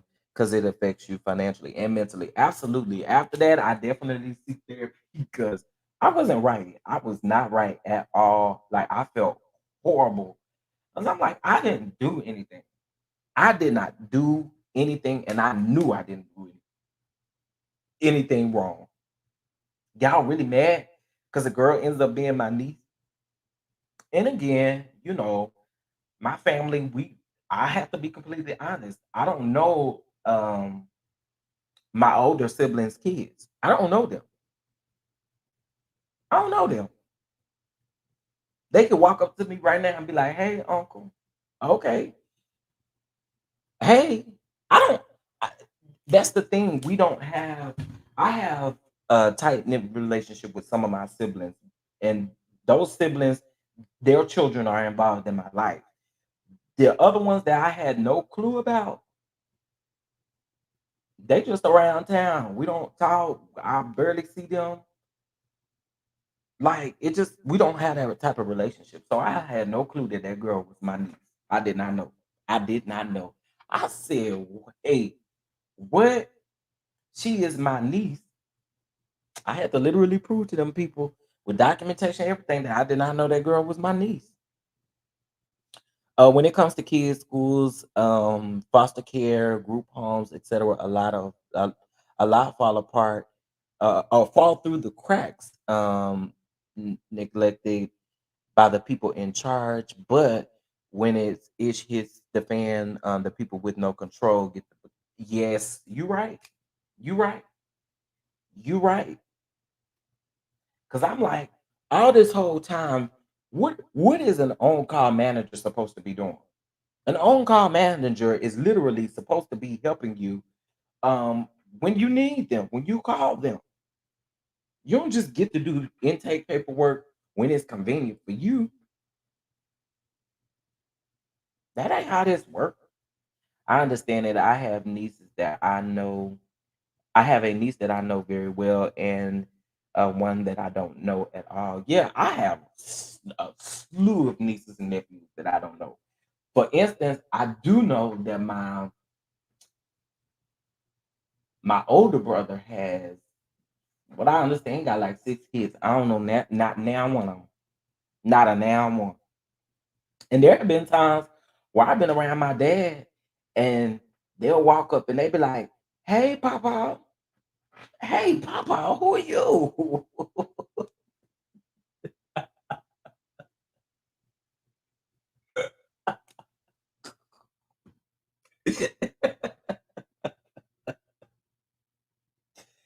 I remember one time my niece had walked up. Well, I didn't know she was my niece, but she had walked up and uh, she said, "Hello." "Have you seen my papa?" I said, "Have I seen your who? Your papa?" And my dad owns his own mechanic shop. And I said, "I don't your papa." I said, "Well, who's your papa?" She said, and it was my dad. And I said, wait a minute, wait a minute, wait a minute. Say what? My daddy come out old happy go lucky talking about meet your niece, meet your niece. I said, this is sad. This is sad. This is sad. That's why I say document everything. Absolutely. If you on paper, the procedure is one thing, but they do another documented, save records, emails. Listen, and let me tell you something. What I used to do, I was smart. I was smart, right? Because when they took me out on leave like the day before, something told me send these emails. And I know y'all not supposed to do this, so don't take this as advice. But in that situation, I ain't had no choice. But you know how they say don't send emails like your work emails to your personal emails. Oh bull crap. This whole conversation and this whole stuff that we doing, I'm sending to my personal email because y'all not gonna get me. I'm sorry, y'all not gonna get me. Whatever. If you gonna fire me for that, you just gonna fire me for it. But y'all ain't gonna walk around here saying that you didn't say this and you didn't say that. Yes, I got the whole email where you said it. Cause that's what they try to do. Hmm. And then when you don't have no access to the email, then here they go talking about, oh well, you no longer have access to the email. Well, bet I got them emails that you think I don't have access to. Um, Bishop Whitehead is facing 90 years in federal penitentiary. Where you get that from, Daryl? That was alleged. That was alleged. I was reading a comment. I was reading a comment, and that was alleged. That was alleged. That was alleged. That was alleged. That was alleged. Okay. That was alleged. Um,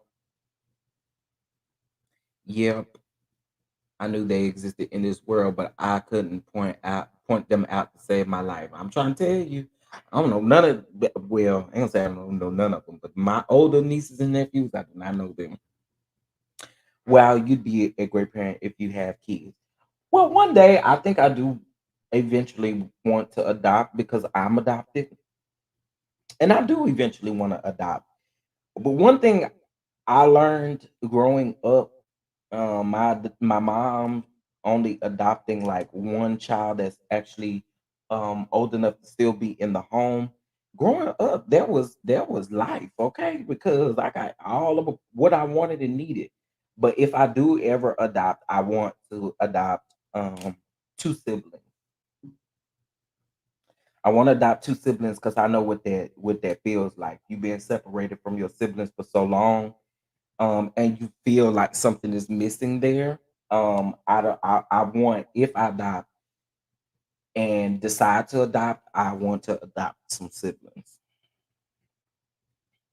I do. I want to adopt some siblings. Um, you know, to avoid trouble. Hey, Miss FD, what's going on? What's going on? Uh-oh. Um, to avoid trouble in a lawsuit, they will make you a scapegoat and flat out lie. Protect yourself. Yeah, they will. They sure will. They sure will. And that's when I realized that, them people be for themselves. They definitely be for themselves.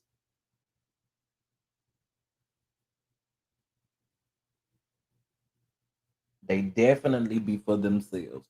Okay, let me see here. All right, so we went over Tasha K's lawsuit. We went over the motions that were denied. We went over that as well. Um and so basically right now it's just we waiting, but I do want to show y'all this. Okay. We also talked about Brian Ponder still being a part of his legal team, but when he went live the other day, and I'm hoping that I can find that snippet but he specifically stated that Brian Ponder was still a part of his legal team. So, you know, I yeah, mm, I need to do some research to figure out what's going on here. What's going on? Because we found out that you, or at least we were told that you, in those court documents, that you didn't want to have nothing to do with him because he wasn't paying you. So I'm very curious in knowing how this is going to end up for Ponder. It's gonna be interesting. So that's what y'all missed. So we did a part two to the dismissal. Um, so basically, there were warrants that were issued, and uh, they were trying to dismiss certain things by filing motions to dismiss, and those motions were denied on behalf of the bishop. Those motions were denied. So that's kind of where we are with it. That's kind of where we are with it. I also showed the people this, and I'll show you all again. Hold on.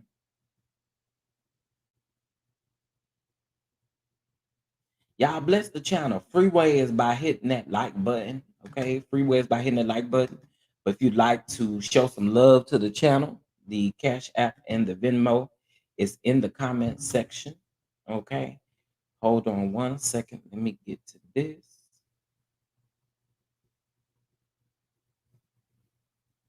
And we're gonna go back to search results. New search. I am not a robot. By name, Lamar Whitehead search. All right, so let's go over this again. Tracy, this is definitely for you.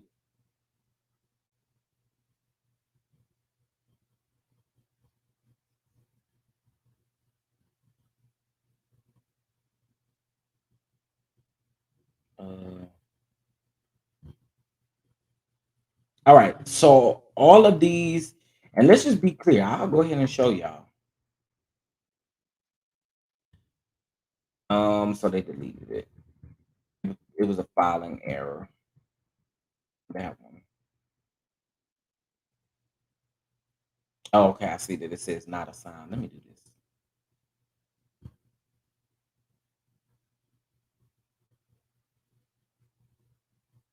All right, so this is the latest one for Tasha K, 360 milli. Okay. Um, that is a lot of money. 360 milli. Um, so here Moses is suing leaders of tomorrow. All right. And let's see. It was last updated on the 22nd. Okay, it's last updated on the 22nd. So I just want you guys to see that. You also have the Glory of God Global Inc., who is also um, suing him as well. Okay. And they made sure that they have all of their stuff in here. So there was just a recent motion, show cause, sign order. All right, that was just on the 6th. So that was what, Tuesday of last week? Tuesday, Wednesday. All right. Um, then you have Lamar versus Brendan Belmonte. That was, of course, we talked about this was back in March, March the 21st. We have that, right? We also have, hold on, y'all.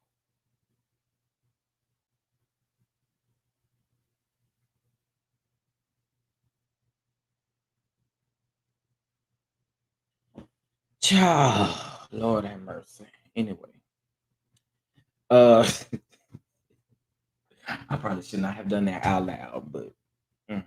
Anyway, here we have Lamar Whitehead and the No Limit Auto Body Shop Repair. Now, this was back um in January.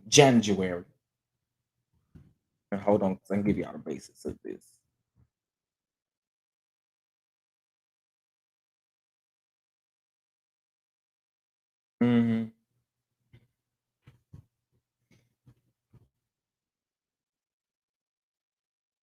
Okay, plaintiff Lamar Whitehead, um, defended nobody, auto limit. I mean, no limit auto body shop, body ink.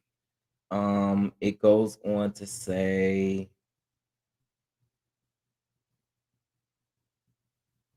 oh, it's actually naming Brandon Belmonte. Defended Brandon Belmonte, DBA, no limit auto body shop. Repair is an individual who at time referenced herein was employed or an agent of no limit pursuant of the New York plaintiff. Okay, so plaintiff's Mercedes-Benz G550 was in a crash 22822 and taken to no limit for repairs. Belmonte assisted plaintiff in all steps of the repair and offered to provide a rental vehicle damages. I mean, defendants gave plaintiff an SUV rental that did not work and then told plaintiff to go get a rental. All right. So these are the things that I think we already know. The renovation was for fire escapes, urges from, oh, Lord. They also naming the Connecticut building stuff off up in here. Well, we might have to read it one day. And naming quite a bit of detailed information in here that's not necessarily listed in the same lawsuit with um in the same lawsuit with Brandon Belmonte. So that's quite interesting. That is quite interesting. Oh, you keep asking how many cases he got. Okay, so as far as open, one, two, three, four, five, six, seven, 8, 9, 10, 11, 12, 13, 14, 15. Well, as far as active, there's 12 active cases right now, just on this database. Just on this database. Okay, just on this database. I want to be very clear about that. But yeah, that's what it looks like. Um, if I have not spoken to you coming in the room, um, thank you, thank you, thank you. Come on in. Shout out to Teresa McNeil. You're gonna be correcting me on a whole bunch of stuff because I'm country and I be saying stuff wrong. But I appreciate that. I appreciate that. I appreciate that. But I'm is country. You hear that? I'm is. It ain't correct English, is it? No, it ain't. I can answer it for you.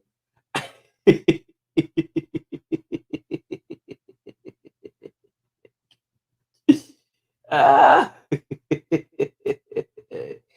Shout out to Face Speaks Life for the Cash App. Shout out to you for the Cash App. I'm just now seeing it. I'm just now seeing it. But thank you so much. And guess what? We is gonna bump about it. We is gonna bump about it. Period.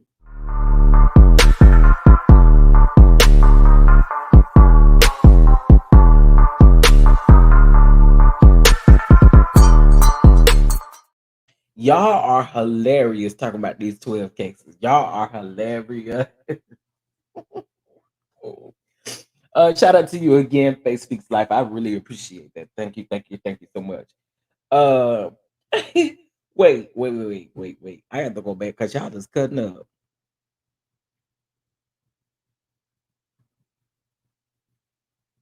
We were overdue for a Bob.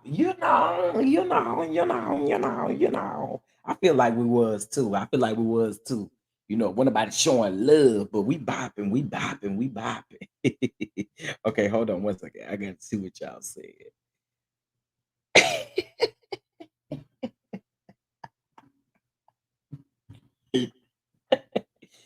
This was specifically for you, Tracy. I said, oh, Tracy got to see all of this.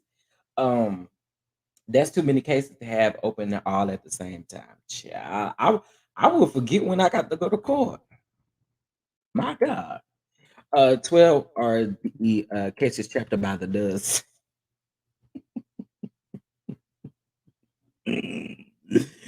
Butchie wife, what's going on? What's going on? How are you? Jesus had 12 disciples and Whitehead got 12.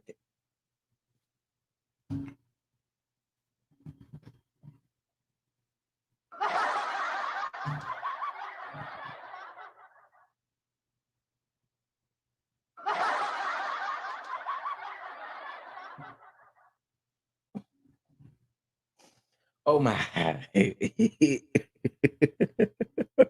Yes, thank you so much. We were long overdue, long overdue, long overdue. Hey, Missy Vaughn, what's going on? What's going on? Hey, Leela, what's going on with you? What's going on? What's going on? I really be trying to catch all y'all and speak.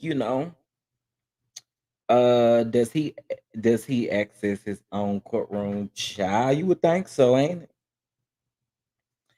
He just needs to bring a blanket and snacks to court. Child. Did the clown really file the lawsuit against Tasha K? He did. He did. He did. We went over it. Let me show y'all this particular piece of. We're not gonna go through the full lawsuit again, but I'll show you guys this part. Let's see. So he filed it on Tuesday or Wednesday. And let me share this for the people who are just joining us. I do see a few people coming on in the room, so I will definitely go ahead and go back over this briefly. Okay. All right. Can y'all see that? Let's see. Okay, there we go. I'm gonna remove the comment for now. Okay, there we go. All right. So here is the lawsuit in which he is suing Tasha K, and I'll kind of go over some of the things that he's suing Tasha. But first, let me read this because I think y'all will get a kick out of this. Okay. This case is concerning defamation and violation of New York's rights of privacy statutes. Okay, parties. Plaintiff Lamar Whitehead, also known as Bishop Whitehead. Plaintiff Lamar Whitehead, plaintiff or Bishop Whitehead is an individual. Plaintiff is a pastor and founder of Leaders of Tomorrow International Ministries, Inc. LOTIM. Yes, yes, yes. All right. Now, Leaders of Tomorrow International Ministries is headquartered on its main campus located in Brooklyn, New York. And I officially have to throw my hands up after reading it.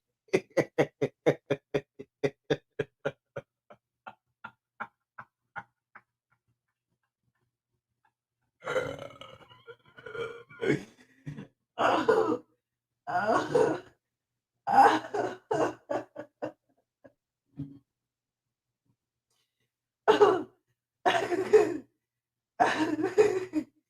Oh, did y'all hear what I said?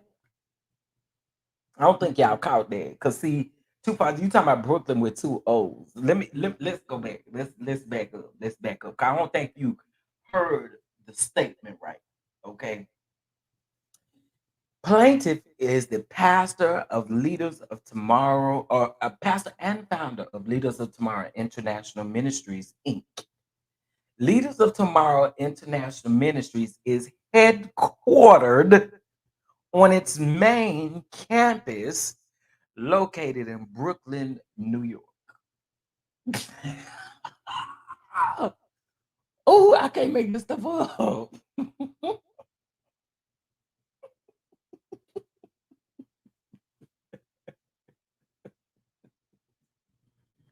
Let me see what y'all said. Let me see if y'all caught it. Cause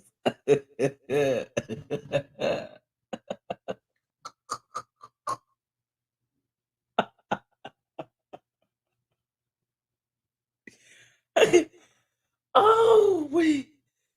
Oh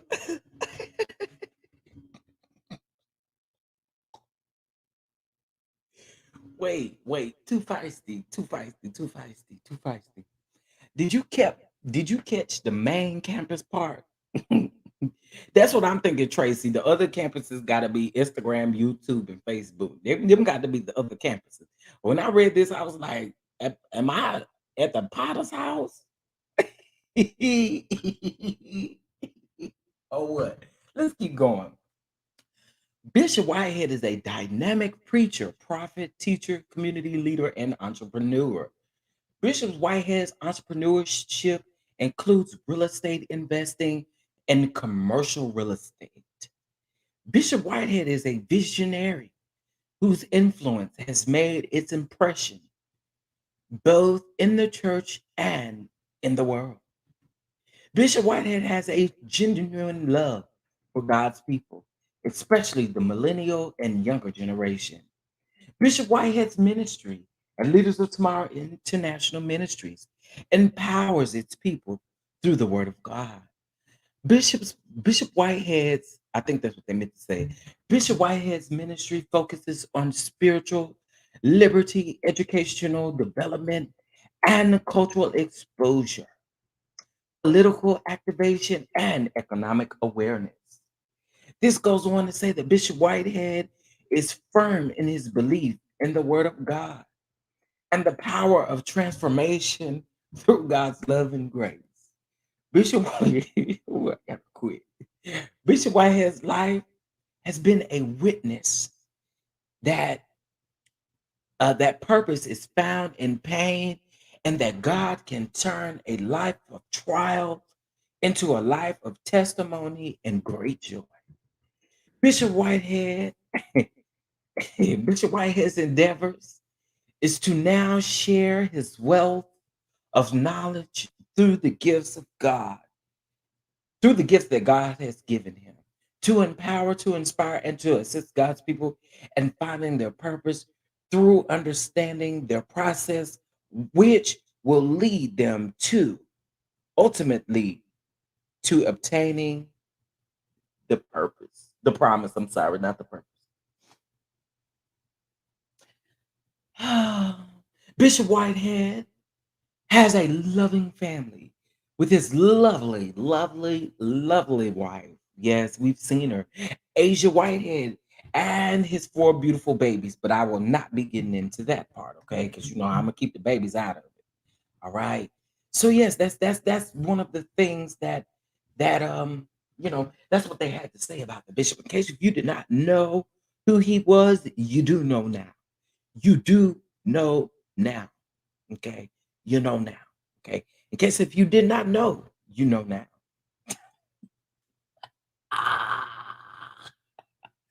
Okay, so let's get into some of the things that Latasha, uh, uh, Tasha K, according to this, has stated. Okay, let me make sure. Okay, I had to make sure I had the right disclaimer going across the bottom. I can't have the cash app and stuff. I need the disclaimer.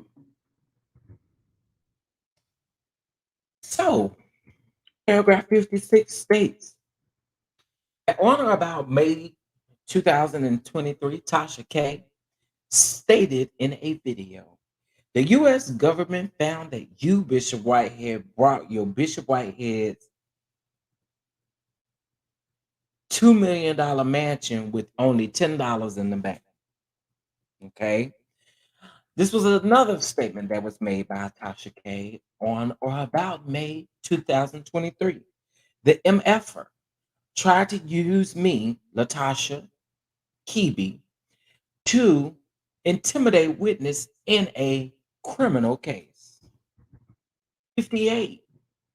Tasha K made this statement that Foxy Inga Brown was Bishop Whitehead's connect, has been helping him, Bishop Whitehead, with his Bishop Whitehead so-called credit card fraud, using MF's identity to get credit cards. She, Inga Foxy Brown, was the one that will tell him, Bishop Whitehead, he's it's hot and it's cold.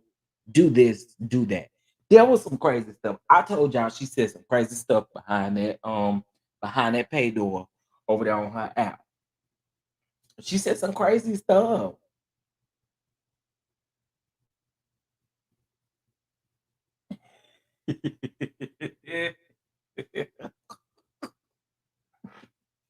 Wait. Oh, I'm finna go. Wait a minute. Wait a minute. Wait a minute. Wait a minute. Wait a minute. Wait a minute. Wait a minute. Where does go? Where does go? I see y'all comments. I do, but this one took me out. Where it go? I know you lying. I know not Fubu and Tommy Hilfiger. I know you lying. I know you lying. You must be talking about that Fubu that's over there at Walmart. Okay. I know you lying. Not Tommy Hilfiger and Fubu. Where the pictures at? Where the pictures at? I would love to see them. You was motley. You was a mottler. I love to see when you was really a mottler. Okay. So in paragraph 59, Tasha K goes on to say on her website. So apparently, let me tell you what Bishop Whitehead, did. The church that Bishop Whitehead, had wasn't a church that he bought. Bishop Whitehead, knew the owners of the church. They needed to refinance their church, but couldn't do that, but didn't have the credit to do it. So what Bishop Whitehead, did was told them to transfer the deed to Bishop Whitehead's name. They were supposed to go get the church, refinance, get a lower rate. Bishop Whitehead, give the church back, or he'll give the church back to them at that rate. Now, it was supposed to be an even exchange like that, but I guess they took too long to do the refinance, or it didn't work out. So what Bishop Whitehead, did was evict them out of his property because they signed the deed over to him, Bishop Whitehead. Now Bishop Whitehead, evicted them right in the middle of this, right in the middle of this federal investigation, which could be considered as fraud. That's what Tasha K said.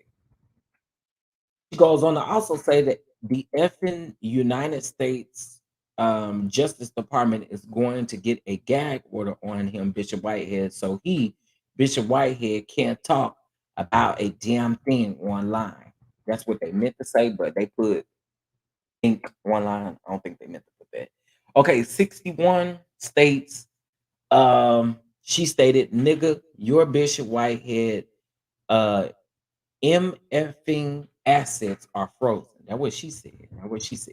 So this goes on, the lawsuit goes on to point out that everything that was stated from paragraph 56 up until 61 was false.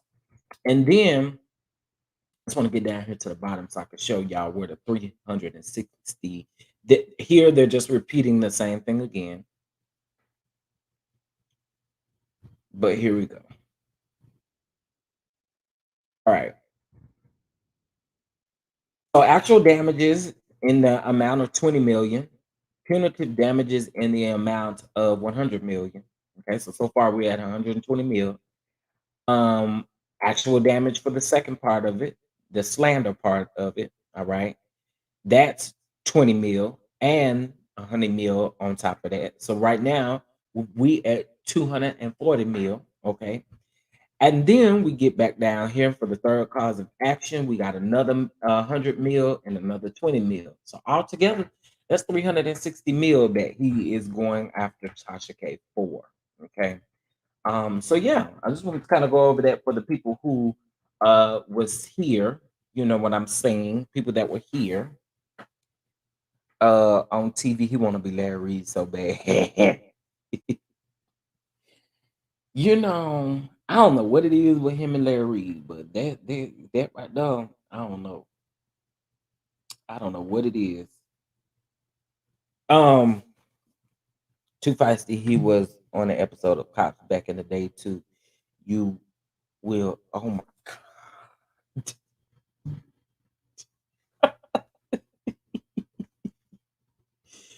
Y'all are too funny. Y'all are extremely funny. I want y'all to know that. I really want y'all to know. Y'all are so funny. Present you as he turns this great leader, Chief Apostle Lamar Miller Whitehead. Come on.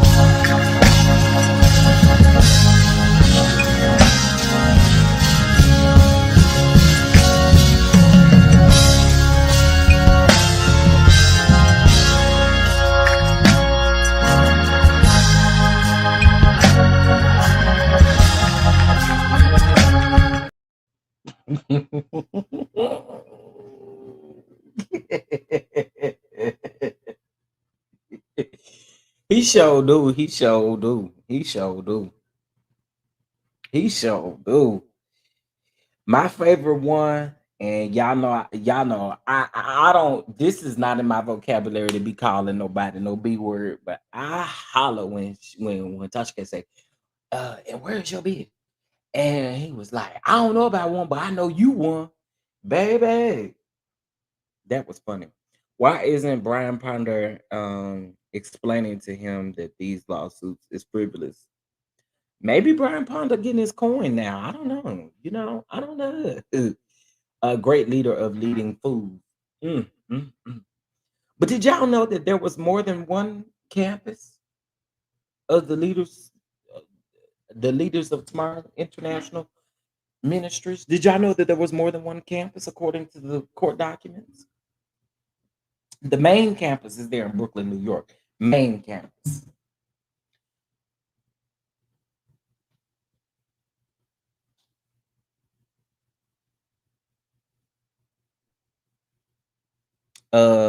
Actually, he want to be Bishop Jordan. LOL. Yeah, he probably wished that money was doing what they money doing. Maybe I don't know. I don't know.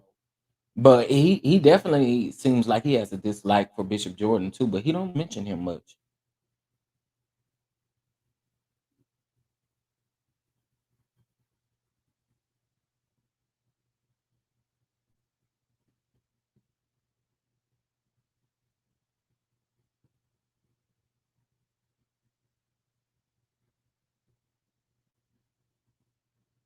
Uh-oh, breaking news. Well, well, well. I guess I'll do a lot about that in a minute. Oh, it's so much going on the social medias. My God. Oh my God. Okay, anyway. Bishop don't want to be today's Cleo. Baby. You know what? I said the other day that I was gonna go back and do like a throwback of that documentary, of Miss Cleo. I definitely think about it.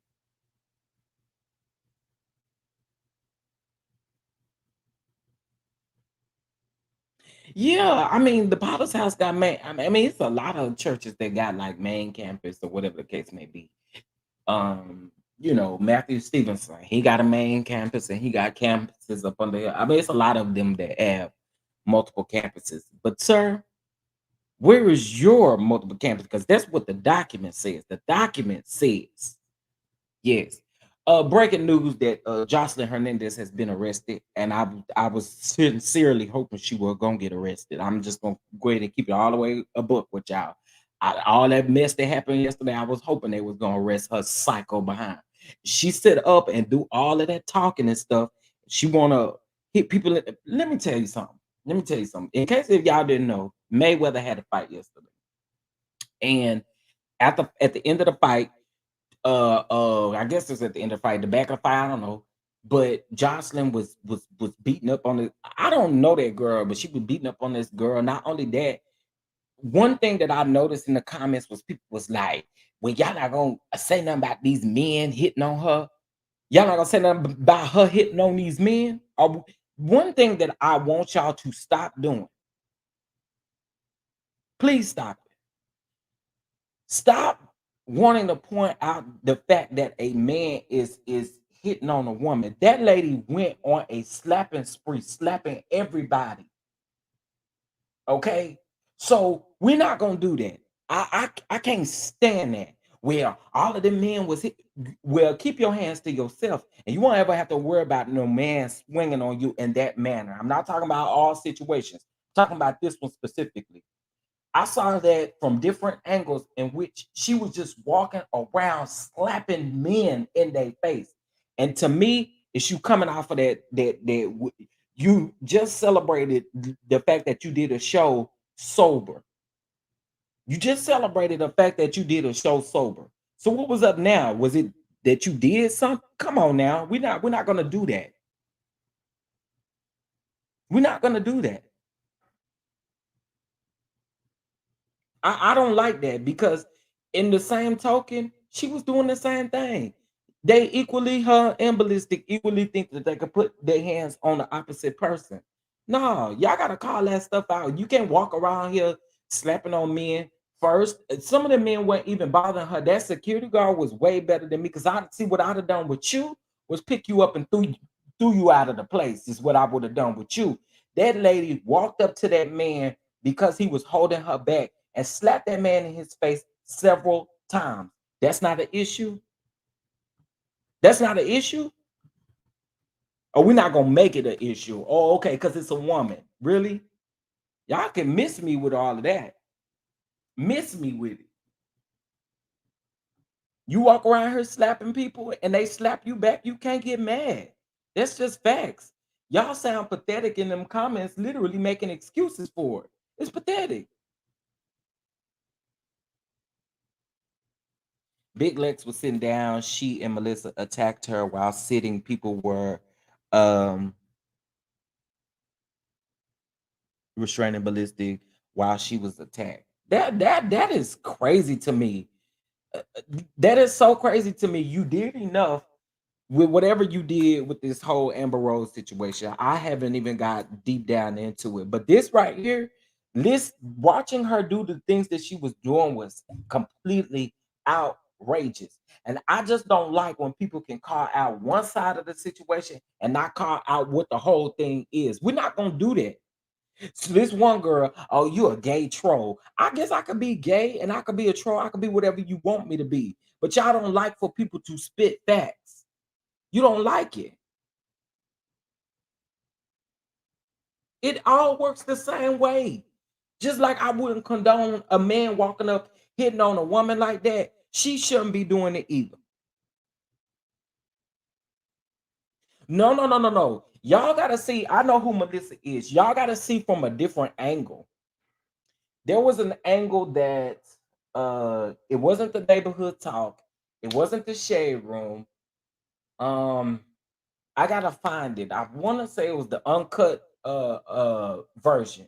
They, you know how we all seen the back of Jocelyn in this particular argument or fight or whatever it was, right? We only really saw the side and the back of Jocelyn. This is coming from the other side of the room in which you can actually see Jocelyn face to face in the camera. Again, absolutely, Zeus ought to really be ashamed of themselves, but they don't care because there was a brawl that broke out from the two entourages of Floyd Mayweather and the other dude. They don't care. That's publicity for them. That's TV for them. They do not care. There's always been another situation where in my opinion, I think that that girl must have been paid off, but why she dropped them charges, I don't know.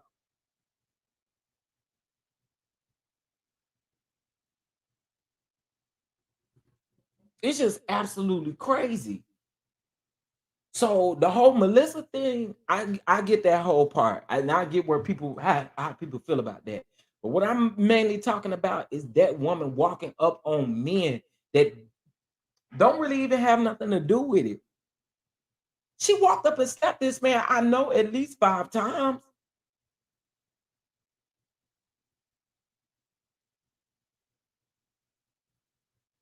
Y'all already know how I feel about Zeus. I already told y'all Zeus is trash. I've been said that Zeus is trash. Even before this happened, Zeus is trash. Zeus are they are the same network that's capitalizing off of mental health, people that they know have mental health, know have backgrounds. It's so crazy. Y'all literally capping off of this stuff. And the crazy thing about it is one of the things that I think is so disgusting is the fact that Natalie Nunn wants to put out this narrative as if she was the one that got Orlando Brown out of jail. I need you to get your long moon pie face on somewhere because that's not how that went. You know that was Zeus money. It was not your money, sis. You know that was Zeus money, and I think it's foul and crazy to literally go pick this man up out of jail only so he can air. Only so he can be on a TV show. Man, get out of here. They do some of the wildest and craziest things over there on Zeus Network, and they're not going to be satisfied until something really bad happens. And I hate to say that, but they're not going to be satisfied.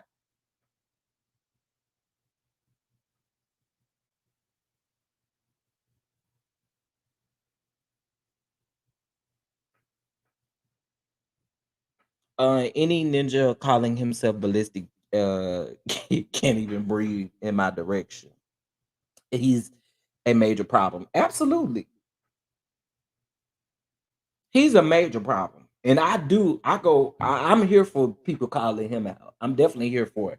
I saw how he was acting, but y'all remember back when that other girl was suing Zeus. I think they settled and she signed an NDA. Yeah, and I think that's crazy. She was suing Zeus because Ballistic and Jocelyn decided to put their hands on her. Had that girl all up in the hospital and everything. That is crazy to me. You honestly don't think you're gonna be able to get away with all of this stuff, right? Zeus ain't gonna be able to protect you forever. Let's keep it all a buck.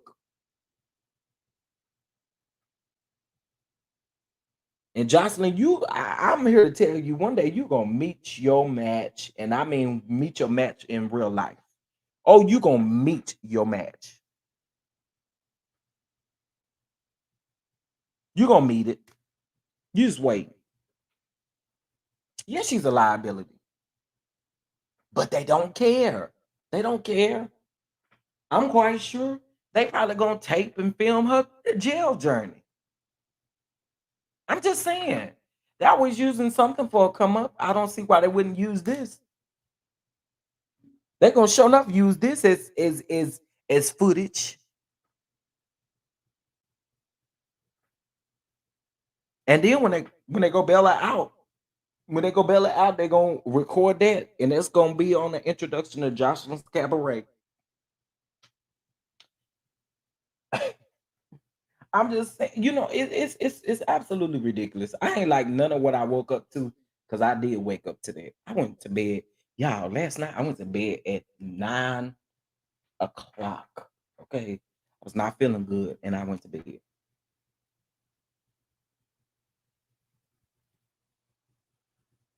Somebody gonna put Jocelyn on a t-shirt with clouds. She better stop. I'm trying to tell you. I'm trying to tell you. Yes, she does have a daughter. And she gonna let them. Yeah, yeah, yeah. I can guarantee you there's gonna be some type of entertainment brought by her arrest. They're gonna use it. They are most definitely going to use it, especially it happened at a Zeus event. Oh yes. Oh yes, they're gonna use it.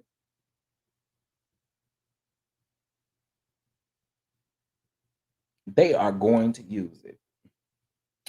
Sharice, somebody said that she got her back. Oh, you asked, do she have her daughter? From what I understand, I think she do. I could be wrong, but I think she do.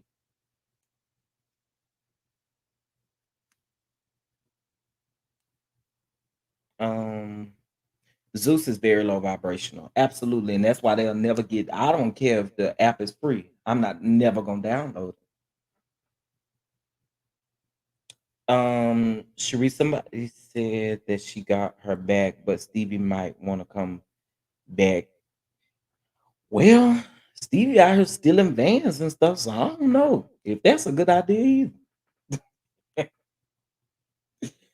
I mean, he stole Faith Evans' van allegedly to get on down there to the lovers and friends down there in the Vegas. Was that in Vegas or was that in LA? I think it was in Vegas. When Jocelyn had okay, hold on. I probably should put these on the screen. When Jocelyn had the chance to square up directly with Big Lex, she didn't, but wants to ambush her and jump her. A fool. Yeah. Ridiculous. That's because Jocelyn knew where this was gonna go. She'll do anything for a little attention or a check. Anybody that work over there with Zeus will do anything for attention and the check, and I mean all of that.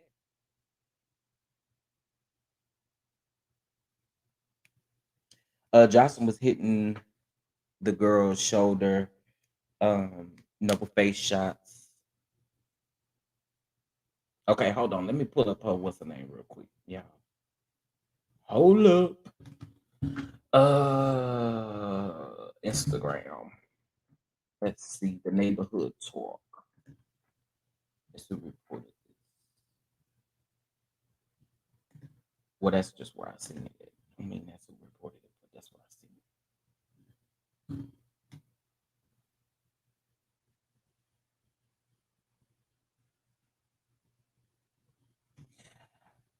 Oh, why I get on here and see Akbar naked? My God.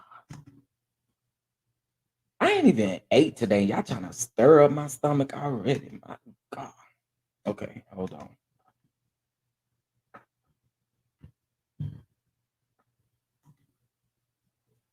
There she go looking like a fool.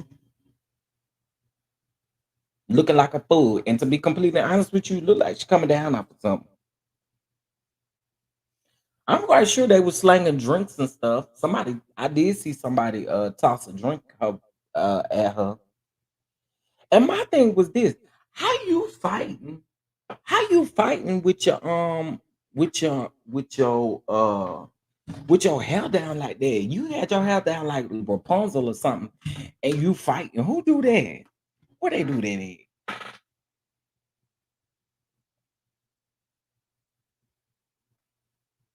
Where they do that at? And we know it's a wig, so ma'am, I don't listen. Don't play with me because I'd have wrapped all of that up. The shade room. It was the comments on the shade room. Oh, and the comments on neighborhood talk too. I got into it with a woman this morning. I said what I said, lady. You can't. You girl. It's just mighty funny how y'all can call out what's convenient for y'all to call out, but y'all won't call out what's really going on. This all comes from Zeus, child.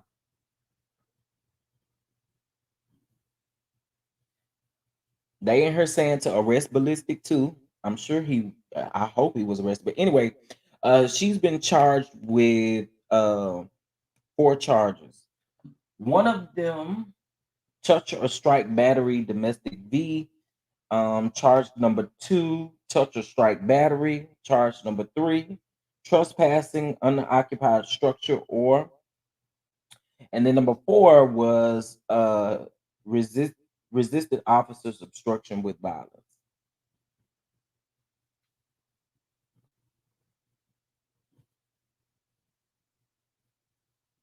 Um, say what you want about Tommy, but maybe she got. Oh yeah, now that's one. I think everybody can agree with that. Despite how Tommy is, everybody can agree with that. Child, I'm pretty sure she right down there right now extending that restraining order. Uh, on time, on Tommy. Hey Kimmy, am I tripping? Kimmy, you been in and out, haven't you? You been in and out. I could have thought I child, maybe it's my mom. Mom probably going crazy. I thought I spoke, but hey, Kimmy, Kimmy Nicole. Okay, let's see. Tommy tried to run her out her car. Oh, yeah, that Tommy and Jocelyn will always be epic. Will always be epic. Let's see. Too fast. It ain't funny, but I'm over here laughing. It is funny. It is funny. Yeah. Jocelyn don't want no parts of Tommy's foolishness. Show don't scary.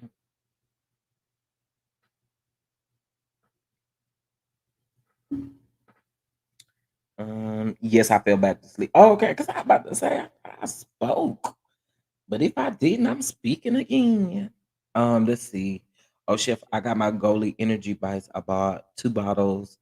Um, Me being anemic, I have been having no energy after work. Sometimes I can't get out of bed, but I'm going to buy some other goalies. Shout out to you for the goalies. Shout out to you for the goalies, because I have heard I got to get me some too. But I have heard them energy bites is nothing to play with. And if hold on one second, I'm glad you said that.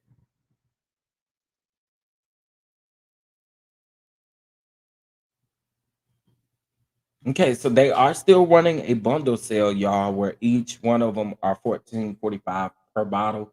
You still get 10% off and free shipping if you use my code. So in case you guys do not know, they have the Oshkosh Bagash, but they're ashwagandha gummies. Okay. They calm you, they keep you calm. So check out those. They also have the sleep gummies. They have new beat cardio gummies for the people who are working out. And actually, the sleep gummies, they actually have an extra strength now. I don't know how much melatonin is in it, but they do have an extra strength. They all have they also have multivitamins in a gummy form for children. They have women vitamins, okay, women gummies. Of course, your triple action immune gummies. Those are really good. Kind of help you with sickness and stuff. You know what I'm saying? They have the super green gummies. Those are good too, from what I hear. Beauty gummies. Okay, I heard that's good on your skin, honey. That's what I heard. So y'all check them out. They have some new gummies out there. And I think you guys should check them out. I do. And let me make sure that they don't have an extended discount that I need to let you guys know about. Hold on.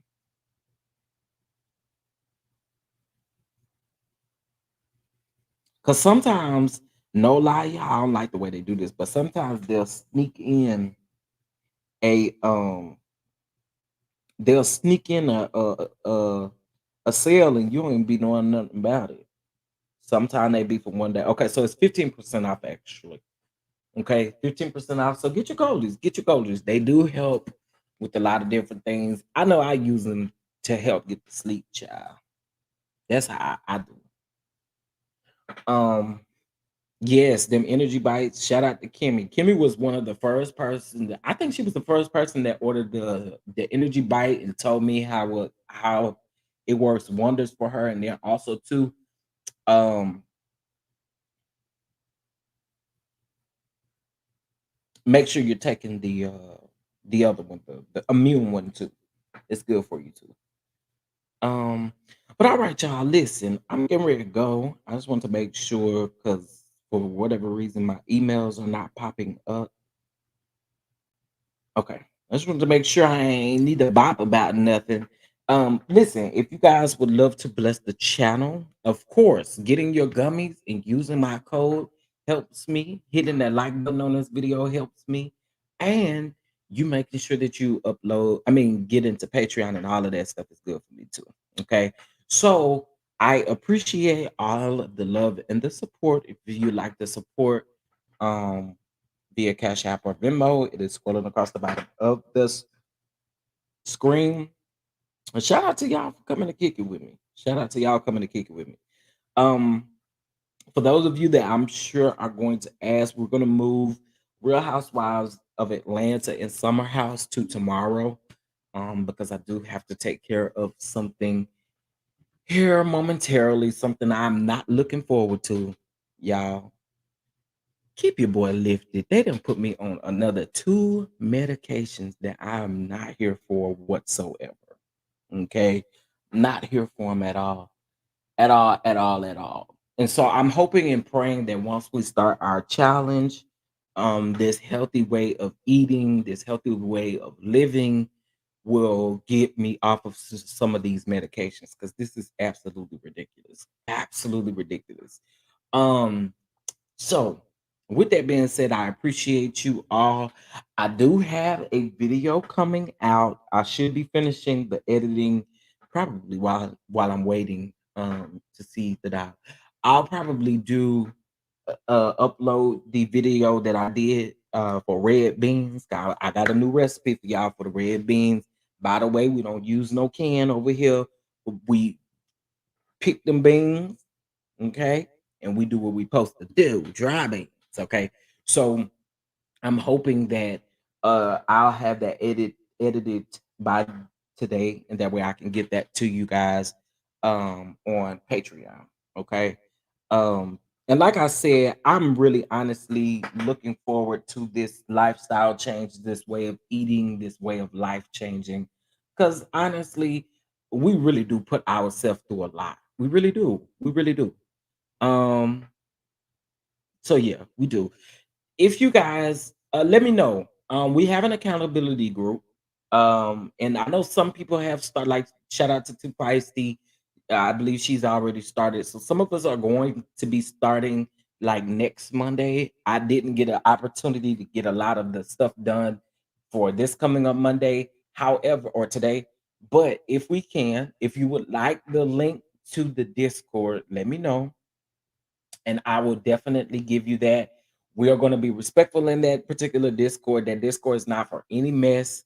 It's not for any, Chef, have you seen the bishop today? It's not for that. Okay. We're strictly going to be holding each other accountable and having fun in doing so. You know what I'm saying? We're going to hold each other accountable. There will be recipes that'll pop up here and there. And just different stuff. We're ready, we're excited.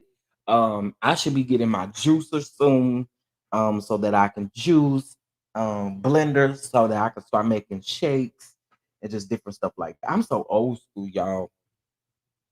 When it come to cooking.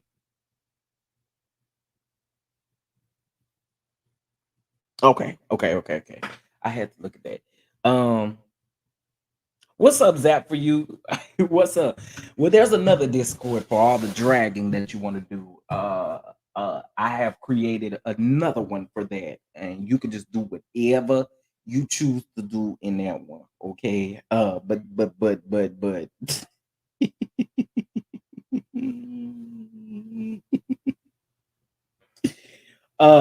But we do have some.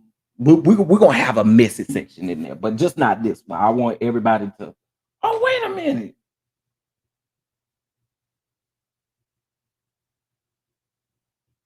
Lord, what I just did? What I just did? Yes, I said what I just did. I think I just deleted something on accident. Oh well, I have to fix it. Hold on, y'all.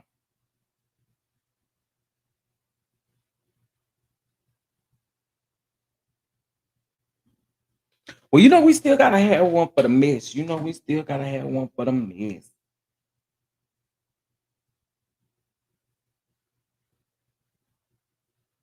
Okay, got it. Got it. Okay, so here's what I'm about to do. I'm about to invite you all here. And then again, just remember, I don't want to kick nobody out or do none of that stuff because I don't really think that that's necessary if we keep it as an accountability group. Okay. If you're not looking forward to any of that, then, just bypass this particular group. Um, and I hate that if that sound a little crazy, but just want to make sure we're doing what we're supposed to do. The sad part about it is I don't bit more be knowing what I'm doing than a man in the moon.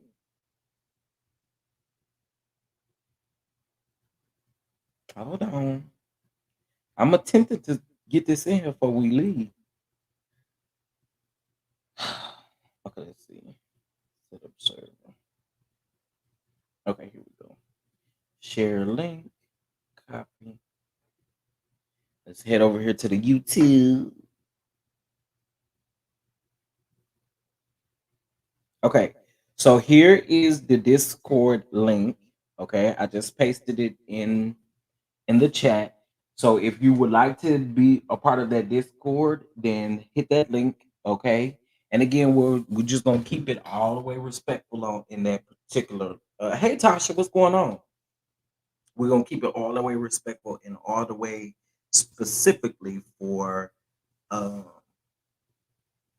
accountability for whatever our goal is. Um, Went for a walk and lifted weights today. Come on, I love to hear it. Yes, workout. We're just gonna be posting all kind of encouraging things. I do also want you guys to know the benefits of vegetables and fruits and different stuff of that sort. I want you guys to know the benefits of those, so I will be putting those in the chat as well. Um, I'll just give you guys this. I don't know if you guys know this, but like your red bell pepper, that is one of the benefits is it gets rid of the mucus in your body as well. So um and we always quick and two fights. I haven't watched nothing, to be honest. I haven't had time yet. I'm going to watch it. It's on my I'll probably do it today. Since I'm not cooking anything. I'm going to have me a beautiful salad. A beautiful salad. So I'll probably watch it today. I need my canned bean chef. Now listen, if it's Taco Tuesday and you need some refried beans, I don't even like no canned refried beans, but I'm just gonna buy the pinto beans and make my own refried beans. But just be careful with this stuff in the can and be careful with the stuff in the package. Okay. Be careful with all of that stuff. Package stuff. You know what I'm saying? Get you some fresh mango, cut it up and put it in the freezer yourself. Get you some pineapples, cut it up, put it in the freezer yourself. Get you some strawberries. Strawberries. Yes, I said strawberries. Get you some strawberries. And you take them strawberries and make sure that them strawberries is cut up and right. You know what I'm saying? We just got to do things that way. It's not always safe for the cans and the packages. A lot of process stuff. All right, y'all. Well, listen, I'm getting ready to go. I appreciate you all. I just wanted to give you guys a few minutes to go ahead and get the Discord link. I will paste this link. Um, I'm not gonna put it on the community wall. However, every time I go live, I'll try to drop the link in the chat. Okay. All right, listen, y'all. I appreciate this again. This was part two of the bishop's motion being denied, and then we also discussed Tasha K's lawsuit. All right, y'all. Peace and blessings. Tomorrow we will review the episode of the Real Housewives of Atlanta, the sixth episode, and we will review the sixth episode of Summer House from Martha's Vineyard. All right, y'all. I got to go see what all this Nene tea is about. You know what I'm saying? I did see what Bravo did. It looked like they cut her out of season four's photo. And I think people gonna have their opinions and stuff like that. Do think that that's dirty, and I'm gonna do a video and we're gonna talk about it for sure. Cause I still think it's dirty and I still think it's foul, and it can't be no legal situation. Like everybody said, well, what if it's a legal situation? Okay, but y'all want Candy to talk about this shooting that happened at her restaurant, but it's a legal situation. Like we're not about to do that. Like y'all finding issues and things. That's not what that is. Why do they keep showing reruns with that lady in it? Why they keep showing reruns? If you don't want to have nothing to do with Nene at all, why show the reruns with Nene in it? Why? Because Nene was a very big part of the franchise, and that's just what that is. And people can be mad all they want to, um, but that's just how I feel about it. It was petty and it was kind of gross. I'm just gonna keep it all the way a buck because again, the outrage, exactly. There you go. Selective outrage. Y'all be mad at what y'all want to be mad at, but that was petty and gross if you ask me. But that's just my opinion on it. What's up, Zap? For you? Okay. She said, "Have a good day, everyone." And done. I appreciate it. I appreciate it. Y'all have a great day, and I will check back in with you guys later on or tomorrow. All right. Peace.